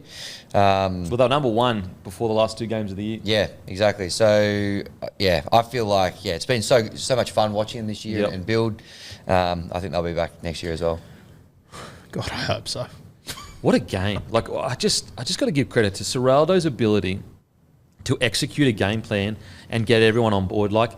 They dominated the Manly Seagulls for most of that match. And if they just had one extra player that could score, that was a star that could score points, I reckon they nearly run away with it. I really do. It's just without the risk of pissing off Manly fans. I don't know if you blokes agree or not. I thought they were the better team and I thought they should have won. And they should have, could have, would have. They didn't. It's irrelevant now. But in terms of what I saw when they came, I thought they were the better team. But as you said, Kempy, DC and Tommy, the stars stood up when it mattered. Yep, and I think that I agree with you, mate. I know it's going to piss Manly fans off, but I think at the very least, for most of that game, as a collective, the Bulldogs executed a substantially better game plan. However, the Manly Seagulls did what they're probably not known for that much, is just hang in there. Just somehow find a way to hang in there. And then on top of that, they have the star players. And that's why I say, could you imagine this Bulldog side if they had just one more star that might be able to get points somewhere? It's just, tough loss for the Bulldogs. But I've got to give a lot of credit to Manly. As I said, what I liked about the Sharkies game last week, I know they ended up getting pumped by the Sharks, but there was a period there for the Manly Seagulls where they defended their line for probably 20 minutes straight. And I actually hadn't seen that all year from Manly. And I think it really put them in good stead for this week. Because, I just remember, basically watching the game yesterday going, watching it and being in focus for 10 minutes and then looking up at the scoreboard going, how are Manly still within a try of this side? They shouldn't even be, it should be 13 plus right now. But they hung in there, they hung tough, and that's what, sides with stars do. They just manage to find a way to keep within striking distance, and they nailed it. And look, again, feel sorry for the Dogs, but it required something special, and Cooler provided that something special with speed on the edge. And what I will say about Manly and saying, well, I thought Dogs were the better side and should have won, Tom Trbojevic, we could all see it. He was absolutely busted. Yeah. Their strike weapon, who we've always said, if Tommy's not there and Tommy isn't fit, Manly probably don't make the 8. He was there and he came up with some good plays, but he was at about 50% of his capacity in this game. So you add that to it as well. Yep. Fair play to him. I mean, there was a period there I'm should have they even played him? Oh, I wonder if Jason Saab was fit and available and they had the options to be able to cover those spots. I wonder if they would have picked him. Because I think he was a real passenger. He made errors. He let balls bounce for about 60 minutes of the game. And then when he kind of ticked into it's now or never, and that's when Tommy just went, boom, put the foot down. The one for me that I saw, I mean, you could see he was wounded, but to what capacity? It was the Stephen Crichton try. Yeah. where he was getting across there and you just saw him half take his foot off the boil because the play was to dive out with that injured shoulder and try and tap it dead. Yep. He didn't even look to do it. He's like, my shoulder cannot put up with going out like that and having two blokes come down on top of it. I'm gone. Absolutely. So I wonder, like, if he just has an extra week, I wonder if that's just enough time to give him the confidence to come out and... That's the question. Yeah. 'Cause if he's playing half the way he is now, there's no way they're going to win on the weekend. And it's sort of, for us, can be from like every time Trbojevic returns from injury from a Supercoach point of view, do you buy him straight away or not? Yeah. I quite often find that I go, I won't go near him. He comes out that weekend, I go, I did the right thing. He's not sweet, he's not 100%. But then the weekend after that, he normally fucking explodes. I reckon he'll come out and have a very good game this weekend. Just now that he's confident and he knows he can get through a game. Through that first one. Because it looked to me like the first 60 minutes, he was like, I just need to get through this game. And then once he realised, I'm actually going to get through it, and I think that try is a really good example of that because he's tossing up whether I can dive for this ball right now, fuck my shoulder, I'm gone, and basically Manly lose, or I can conserve it, and if I'm going to put my shoulder in jeopardy, at least it's to win the match. Yeah. And I think that's the decision he made in the last 20 of like, all right, I'm willing to put my shoulder in jeopardy right now, and he obviously got through it. I mean, the mental fortitude of the fact that he should not be out in that field. Mm-hmm. The fact that he is responsible for the match-winning play, obviously Cooler had to do heaps of work, but starts with Tommy in the middle, is absolutely incredible. But we'll talk about Bulldogs, we'll get to Manly, but thoughts on the overview of the show, mate? Game? No, I completely agree with what you say about Turbo there. He reminded me a bit of a test batsman, just going, I'm going to spend... Me too, I was thinking that. 45 minutes not getting out. Yeah, he said, I'm going to spend 45 minutes not getting out, and then any time after that I'm going to play some cricket. That's basically what he did. He just hung in there, made sure he was still there, looked after himself. Geez, every time they cut to him, though, he looked like he was in so much pain, like so uncomfortable. So, like constantly, like his shoulder in like that. But it's just crazy how we thought the same thing. Kempy actually said pre-show that there's a bit of Ed Cowan about Tom Trbojevic. Yeah. Or Cameron Bancroft in his last few years at the Warriors. That's good. Very similar. Should have let him explain it. Yeah, but look, hey, they got the job done. You know, the Bulldogs completed higher. The Manly had more errors, but you're spot on. Like, that's what you got your big name players there for. When it counts, they found a way to get the result. But game of the round, maybe one of the games of the year as well. Mate, it was such a good game. I got to say, for all of that praise for Bulldogs, the one area they've got to clean up into the next year, and I don't know, maybe it's a part of their DNA, so they're willing to take the hit for it. The stupid niggle penalties, like the raking of the ball, the pushing a bloke after he's going to get up and you pull him back down, like all of those little things like that. Again, maybe Serraldo looks at that and says, because we want to be in their face and put them off their game, we are willing to cop those penalties. However, I was watching the game, so Bulldogs are just dominating. And then basically the Bulldogs went 3 dumb penalties in a row. And these weren't just 50-50, 6 again calls. These were just dumb decisions. They went 3 stupid penalties in a row. Manly score purely off 3 stupid penalties from the Bulldogs, completely erasing the first 15 minutes where they were winning the contest. So basically what happened was the Dogs come out, they win that first 15 minutes, 3 stupid penalties, Manly score, they're basically even then for the next whatever. And so, you're erasing 15 minutes of pressure just with silly penalties. I think 2 of them were, and I praised him earlier in the show, but we'll read Marnie 2 strips back-to-back. You're just going, mate, what are you doing? And Burton pulling Olakwatu back to the ground. You're just going, oh, bro. Silly penalties. As you said, though, quite often on those, they flash up to Serraldo. He doesn't seem overly concerned. Maybe he's just got a great poker face. Yeah. He doesn't seem as concerned as I know what I was sitting on the lounge. Well, I know what Bellyache could be doing. Yeah, 100%. Looking ahead, what he's saying. As I said, maybe in his eyes, he's like, A, we're testing the ref. B, maybe we burn one of their challenges. Like, he's such an intelligent operator. I'd be very shocked if it's not intentional. I'd be very shocked. And so maybe their trade-off is we're going to niggle, we're going to get in their face. Like you had bloody Jake Trbojevic stepping up to bloody Stephen Crichton. I'll tell you what, Critter, you don't want to mess with a guy that's as happy as Jake Trbojevic. Those guys are psychos. Once they snap, start killing people. Yeah. But I mean, that's how niggly they were in the wrestle, in the contest. Critter is like giving it to Ben Trbojevic, so much so that Jake Trbojevic is pushing Critter.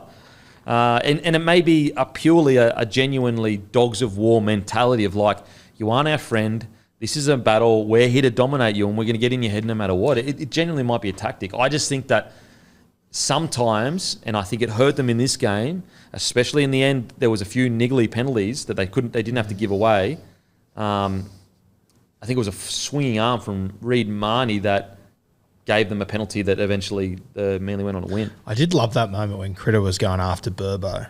Jake came over and he was sort of like pushing his chest, sort of calm down. And Critter didn't even look at him. Wasn't even looking. Critter was just eyeballing Burbo. I was sitting there going, fuck, if I was Ben, I'd be fucking shitting myself right now. He was just completely zoned in. He's such a good leader. They are. It is funny though. I am starting to see a lot of anti Bulldogs rhetoric in comment sections and that, which is part of the course. But they just that's the way they play. Is in your face, niggle, put you off your game, all that. But like, if comment sections existed when Canterbury have been successful previously, it would have looked exactly the same. Oh, yeah, when they're at their best, they're assholes. Listen, man. Win within the rules. It's that simple. 100%. Win within the rules. Yeah. But I did think there was a few things that cost them in the game. But we'll go to Bulldogs and then we'll get to Manly.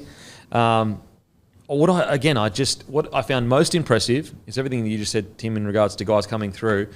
But they played a final style of rugby league. Like, how often do we talk about there are certain teams that are great during the season, they get into finals footy and they just don't know how to play that finals footy.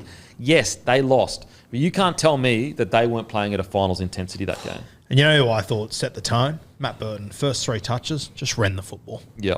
And that would have been a directive from Serraldo. Yep. And just like, I feel for Jerry because he obviously made that error at the end, but like all the guys that you thought when they got to like Connor Tracy, for example, was outstanding. I thought he was really good. Like all these guys that had big in seasons, you wondered how they would react to finals footy. I thought they all reacted pretty well. It's almost the vice versa of, you look at Sharkies and there were guys that were really nervous. And granted, they're in a different situation. They've been in a finals 3 times. There's a lot of pressure. Whereas I didn't look at that Bulldogs side. They did not look like a nervous side in the first half. They looked like a confident side, which is pretty impressive. Very impressive. Yeah. Yeah, the ones for me, boys, just one of the great head-to-head duels between Viliame Kikau and Hamole Olakuatu. And then a lot of it wasn't necessarily them going directly at each other as such, but just 2 players where, like Viliame Kikau obviously had his big moments at Penrith, but that was in a star-studded team, no finals obviously last year, and he got his opportunity this season. He just put them on his back and he just said, I'm bigger, stronger, more athletic, I can do this all. They couldn't tackle him, and Hamole on the flip side was the same. He just went, all right, now's my time to shine, my team need me. Their battle was one of the greats. Yeah, it was incredible. And what I loved about it is Olakuatu was losing the battle initially after beating Kikau last game convincingly. And so Kikau comes out, gets one over Olakuatu. I think Olakuatu of a couple of years ago probably just lets the game slip away from him. Yep. He goes, nah, no way. So much so that Olakuatu actually won the VB Hard Index. Did he? Tell me if, like, Olakuatu winning the Hard Earned Index, that's mirroring up. That's what usually battlers win. Guys that don't have as much talent as Olakuatu. Guys that the only reason they're in NRL is because they work hard. You match that up with Olakuatu's natural ability and you've got an absolute weapon on your hands. I love that these two could just rely on being the most naturally gifted guys on the field. And like I look at, as you said, Olakuatu, the amount of work he gets through is incredible. But Kikau, the way that he's added this passing game, it just makes him such a threat. Like he's as dangerous out the back as he is as the front man there. And like you look at the way that the Penrith Panthers used him years ago, like he was the guy to get momentum. But then all of a sudden it's like, oh fuck, he's kind of playing fullback at the same too. So I'm on the left edge. It's crazy. That sliding out the back for the Kiraz try, just the tip on. You're not allowed to do that at that size. When you're that big, you shouldn't be able to do that. You shouldn't be able to do that. What impressed me the most about Kikau is his defence. Yeah. Because I remember watching Jimmy Graham talking about how, a lot of people question the size of the Bulldogs pack, but they got Preston and they got Kikau. And I understand where he's coming from with that. But the problem is, in defence, usually Kikau doesn't use his size. Usually Kikau uses his size in attack. However, Jimmy Graham clearly has seen the Bulldogs training more than I have. He was using his size in defence. He was winning contact. He was getting line speed. He was making sure he was kick chasing. He was, as soon as Tom Trbojevic caught the ball, he was down there. It was a special game from Kickout. Here's another special game. So on one side, you've got Kickout, who in attack, and now obviously in defence too, but in attack is just a powerhouse. On the other side, you got Jacob Preston, 43 tackles, 0 misses on the edge. 43 tackles and 0 misses. We're not talking about a guy in the middle that has tiny spaces behind him that other people can help him with. We're talking about on an edge. That is in a finals game against a team, Manly, who have some of the best edge attack in the competition. Incredible defence from Preston. And I tell you what, like these two going forward, you're looking at least another 4 or 5 years together. Could be one of the most devastating edge back rowing pairing in the competition. And I really hope Preston gets a State of Origin opportunity over the next few years. He's made for it. He is made for it. I tell you what, you're not lacking in depth in the bloody edges, that's for sure. He's one of those guys, if you were injured or suspended, you gave him an opportunity, Christ, you'd be nervous about getting that jersey back. Oh, yeah, he would never let you down. Never let you down. Never. And he's getting better and better in attack. His combinations are getting better. His line running is getting better. He's another guy I want to give a massive rap to, Toby Sexton. We're talking about it, and sorry, Titans fans, but like, this is how poorly Titans recruitment has been over the last few years. The whole Ash Taylor situation happens. Then they get Tanner Boyd. They turn him into like a hooker or a utility. Then they get Fogarty out of Queensland Cup. Fogarty kills it. We go, wow, how good's this? Then Fogarty so they re-sign Fogarty for a few years. Sexton comes in after Fogarty gets injured. They then essentially say, Sexton's the man for us going forward. So Fogarty gets released. Then Sexton has like half a year that's not that great. And they move him on as well. And now Sexton has his team. He led a Bulldogs team into the final series. And I know I'm putting the boot in, but it just shows you how, the Titans need to be better at this. The fact that they're allowing guys like Sexton to go to the Bulldogs and lead them to a finals berth, it's poor. Yeah, especially when, Sexton was the guy coming through all the grades. They absolutely loved him. It was, once again, it's very similar to the Ash Taylor situation. They held on to him, but they just never utilised him properly. Fogarty left, took Raiders to a final series. Sexton left, took the Bulldogs to a final series. His shot kicking games impressed me so much this season. You know what's crazy? Even at the Titans, he had the most repeat sets of any half in the competition. And we spoke about that a heap. And he's shown it. He's backed it up at the Doggies. It's been brilliant this season. Unfortunately for the new dropout rules and the getting the ball back, like it'd be twice as valuable if they scrap that. But his short kicking game immense. Scrap the dropout rule. Like seriously, it is rubbish. It is rubbish. But yes, Toby Sexton, and the good thing is like he's just going to get better. He's going to get more confident. His combinations are going to get like the Bulldogs in a position where he won't break the bank at the moment. Granted, I'm sure there are a lot of clubs sniffing around going, okay, what can we do here? But like I think he's 23 years old. Could you get his age up, please, Matty? And I don't think it gets enough praise, the fact that 23. So the Bulldogs were going okay, but everything was based off their defence, like everything. Sexton comes in, and all of a sudden they go on the run that they went on and make the finals. Like it really does line up when Sexton comes in, and I know he's not on the side anymore, but like when Hutchinson came back in, he did struggle. It just shows you how good Sexton has been for this Bulldogs side. He's taken him to a new level. There's no denying that. Yep. For sure. I thought Skelton had some really good moments. I thought he was great. Yep. Yep. Just and a rare win for the Tigers as well. How good was that to see?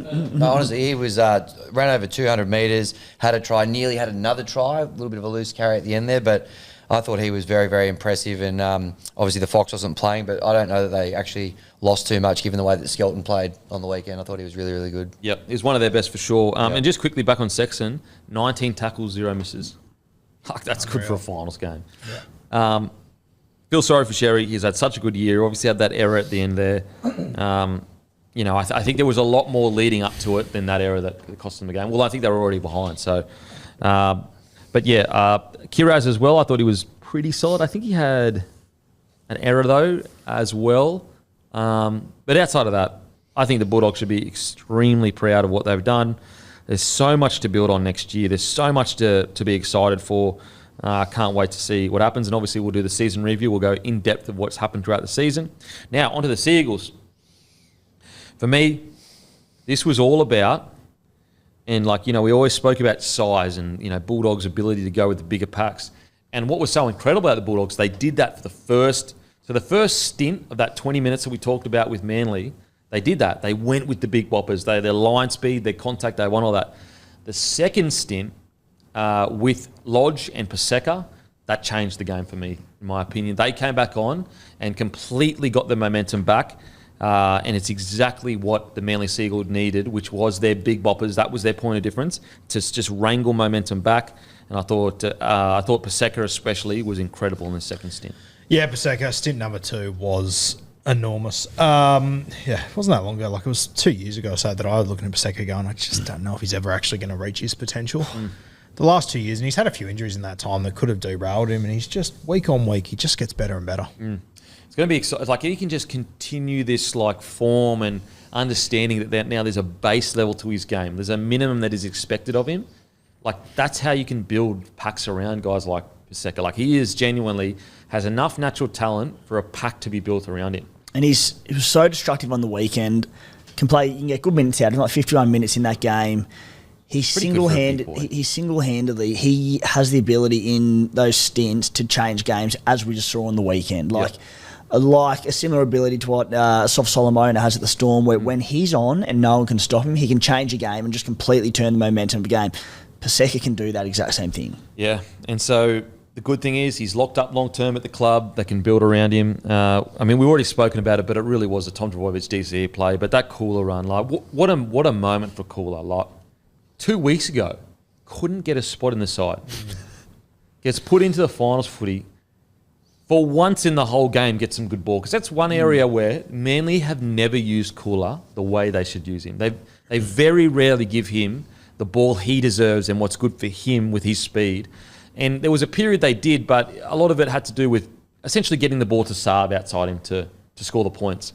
So in the perfect moment, at the perfect time, he just gets a millimetre of space. He doesn't just gas Sexton. Obviously, Sexton was cover tackling, so it wasn't his man.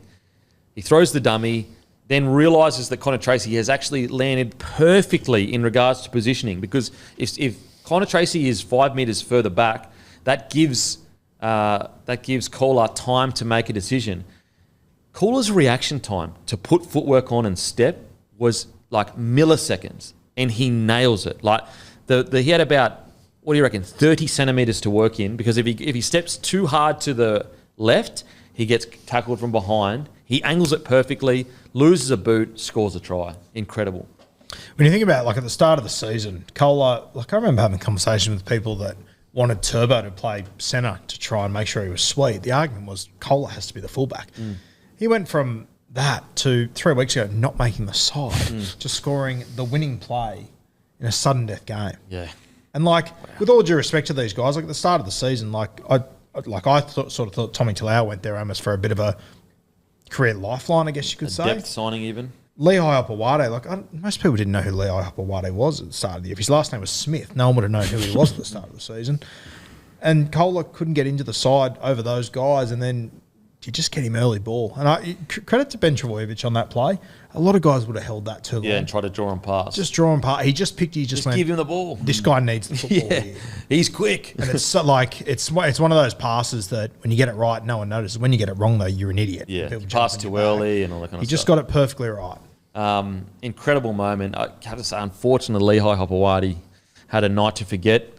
He'll learn a lot from that. I think that it'll be a good, heading into this week, I'm assuming he will. Seabold will have a conversation with Hopawade and be like, what was your preparation like, mate? Like, leading into this game, was it the same as every other week? And if it was, then maybe you need to prepare a little bit different for finals footy. Did you change things? Because he was really off, unfortunately. And he's had such a good year, Lehigh. I reckon he'll bounce back with a big game. Yeah, I think he will too. He's way too classy, way too talented, but it really did hurt. Like, the amount of times he got taken out and, the errors and that, it really did hurt the Manly Seagulls. One thing that I do appreciate in this game, he had nothing go right for him. He never stopped trying, though. Yeah. I think it says a lot about him. Well, I mean, he had multiple errors and then he made that try, the try assist that he had, which was very dubious, but it's one of those 50-50 ones that can go either way. If he didn't have that youthful confidence to just keep trying, they don't get that try. Yeah. And there's, everyone has bad games. There's guys that will hide away during bad games, and there's guys that will just go, fuck it, I'm not afraid to make the next mistake and try and win it. It might actually make the game even worse. However, at least they're trying to do something about it. Yeah. But yeah, who else stood out for you, Timmy? Mate, we've covered the majority of them. We've covered Tolotau Kola, Ches, good to see, or Olakwatu, obviously. Good to see Lukey Brooks, undefeated in finals football. Brooksy, 100% record weight. Yeah. Just quickly. Scrum play. With that scrum play. Oh, Cracker. unbelievable. Yeah. How do you defend it? Yep. So nice. Because if Critter gets too tight to his man, then it will be the only way that Critter defends that is if he's bad at defence. Because you have to get your spacing right. Because if he gets too tight, then they can just hit that other player on overs, and it's just a pass to the winger and it's a try. Incredible play. There's nothing better than finals time, and you just see whether it's the coaches come up with it or players that have just a play's come to mind. They've just had it in the back pocket all season, and then you unleash it come finals, and that was one of them. Oh mate! Apparently they didn't nail it once during the week. They didn't get it right once at training. No way! Yeah, that's what Terry Evans said. Jeez. That's incredible. Fuck, it's a good pass by Luke Brooks, though. Oh, no, Luca has to be in the space. space. Throw the ball into space and just trust the guy's going to be there. And incredible. And if Luke Brooks gets it wrong and they lose this game, can you imagine how he would have got it absolutely heaped on him for that? Yeah, and also, if he's thrown into space like that, there's a very good chance that Critter picks it up and just goes along the field. Takes a bit of guts, given it didn't go right at training once all week. Especially as well, it took me back to the Melbourne Storm 2012 grand final. Cooper Cronk, Billy Slater, a very similar play. These guys have been living in each other's pockets for 10 years. He's known Ches for 8 months. Yeah. Just quickly, Olakau'atu, 11 tackle breaks. It was awesome. 11 tackle breaks. Matt Lodge, 8 tackle breaks. That's a bloody good knock.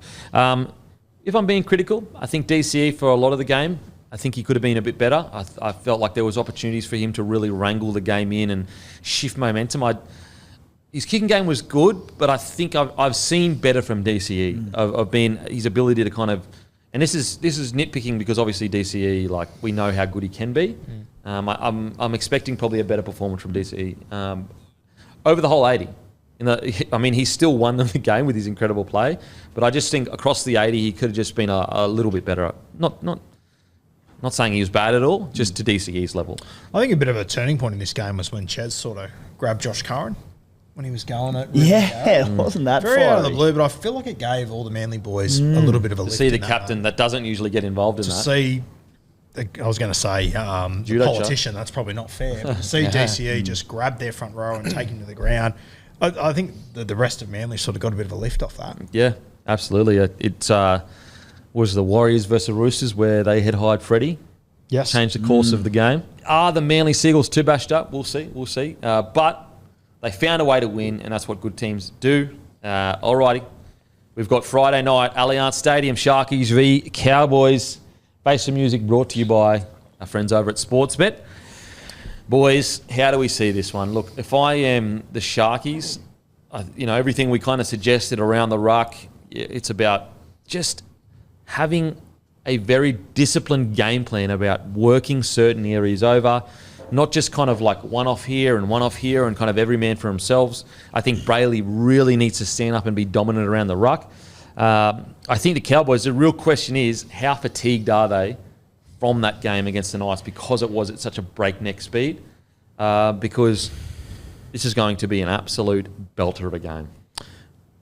I think the Sharks are going to be more gassed, to be honest with you. I think going up against that Melbourne pack and how it all played out, they were out on their feet for the last 20, 25 minutes. I think a lot of the pressure is going to be on the Sharkies this week. I like the Cowboys for an upset here. I think that their fast leg speed through the middle is going to cause the Sharks a lot of dramas there. Yeah, I think a lot of it based on what we've, those numbers we had around the ruck for the Sharkies, and it'll come down to how the Sharkies performing. You mentioned in attack, Kempy. I said in defence how they've been very fragile all season, and the stats back it up. If I'm the Cowboys, I'm getting Nanai, I'm getting Lukey, I'm getting them jamming in behind the ruck. I'm getting Tommy Deed and Darton back in behind the ruck and just testing their A's and their markers, because the Storm just had a ton of success there. The Sharkies need to tighten that up, because if they don't, it'll be a replica. The game plan has been given to them Granted, the Storm took it to new heights, but I think the blueprint to beat the Sharks was there on show on the weekend. And to be fair, Cowboys have begun to lean into that really fast through the ruck, through the middle. Yep. Whereas, like, there was a period throughout the season for the Cowboys, they didn't play like that. Like, they were willing to spin it coming out there and Let's use the ball. We'll outscore you. We'll outscore you. Whereas you go back to the Bulldogs game and even the Knights game, it was high tempo behind the ruck. However, I just think the Sharks, with everything they're playing for, like this is everything to them. This is club defining. Yes, they may be a bit fatigued, but I think they tighten things up around the ruck. They understand that it's not just like, it's so unique with the Sharkies, because if they lose this game, then questions come in with like, you know, is this the playing group going forward for us? Do we need to blow this whole squad up and start again? Not that, you know, I would do that, but that will be the question of like, okay, are we happy with just finishing top 4 and then bowing out every year? Or are we willing to take a couple steps back to potentially go, you know, 4 or 5 steps forward? What do you reckon here, Hammy? I reckon there's going to be a lot of pressure on the Sharks, as we've touched on. We touched on it earlier in the show. I think the Cowboys have got nothing to lose, really. And they've got a pretty good record in Sydney over the last little while. We mentioned it's a Sharks home game, but it's not really. Like, these guys haven't played at this stadium this year. I think there might be a bit of value around the Cowboys to have an upset here. To be honest, my heart says I actually want the Sharks to win this, to take a bit of pressure off guys like Nico to set the Sharks up well. But I just feel like the Cowboys might get the Chockies in this one. Yep. Jeez, it's a tough one. I mean, and the tough thing is, as well, as even on paper, Cowboys have a better side on paper. You know what? On paper, they probably do. The Sharkies 1-17, and particularly 1-13, there's not a lot of holes in it. They're a really balanced lineup. They can score any side of the field. They've got a solid spine. Like, again, if they can tighten up the defence around the ruck, I think it's a really well-balanced squad, the Sharkies. I don't know who to pick. It's such a tough... Look, I'm going to go Sharkies. I think that they understand this is a club-defining game. Like, genuinely a club-defining game. I think that I understand that there was a tough game against the Storm, but I felt the pace of the game for the Cowboys was so high they might be a bit fatigued, a bit tired. They've got to travel down, all that kind of stuff. It is quite a bit of a travel from Townsville. I'm going to go Sharkies. Yep. Head-to-head prices, by the way. Sharkies $1.62, Cowboys $2.30, Lions 3.5 points in this one. So you're going to go Sharkies. Sharkies to cover as well? Yeah, Sharkies. Yep. Which is ironic because I actually said the Cowboys are the team that could go all the way as a dark horse. Cowboys for me. Yep. I'm going to go Sharkies. Yep. Actually, you know what? I'm changing it. Huge. Cowboys. Yep. Ooh. Wow. Well, you know what? I'm going back to what I was thinking in regards to rosters and how deep the Cowboys can go. I want the Sharkies to win because it's club defining, but I just think this Cowboys roster it should be in a grand final. Should be in a prelim. Jumps into first place in the tips for 1 week, and look at him, rattle stations, all over the place. Could you imagine if Sharkies win? How filthy I'll be. What do you reckon, mate? I'm Sharks. Yep. I'm going to go Cowboys in an upset. Can we get a try scorer for this one as well? I think similar to last week. I'll let you guys take it away. I'll go Nanai. Yep. I will go with Val. I'm going to go Teague Wilton through Nanai. I'm going to go with narrative and go Nico. I was going to go with the one that you've gone with, Timmy Teague Wilton, but I'll probably go with... Jump on the Teague train. Euro We're over together. that side, centre? Yep. Yeah, I'll take Cole Euro. All right, next game, the Chookies Manly. Before we get into the preview, the prices are Roosters $1.62, Manly $2.30. It's 3.5 again is the line. Far out. Manly weren't that good last week. Tommy is injured, but Roosters weren't either. You can think about it while we do the preview if you want, just to mull it over, but that's just the prices. I'll go Roosters. Yeah. Manly. If Turbo was fit, I'd back the upset, but Turbo wasn't there. I'm going to go Roosters. What's the line? 3.5? Yep. 3.5 as well. I'll go Roosters Manly. I'll go Manly for an upset. I think Manly for an upset as well. Try scorer? Angus Crichton. I'm going to go with Olaquato. Suoliti. I'll go with. I reckon Paseka. Yes. Huge call. Big whopper. I'll go with Kohler. Get another one. And what do you think happens here, boys?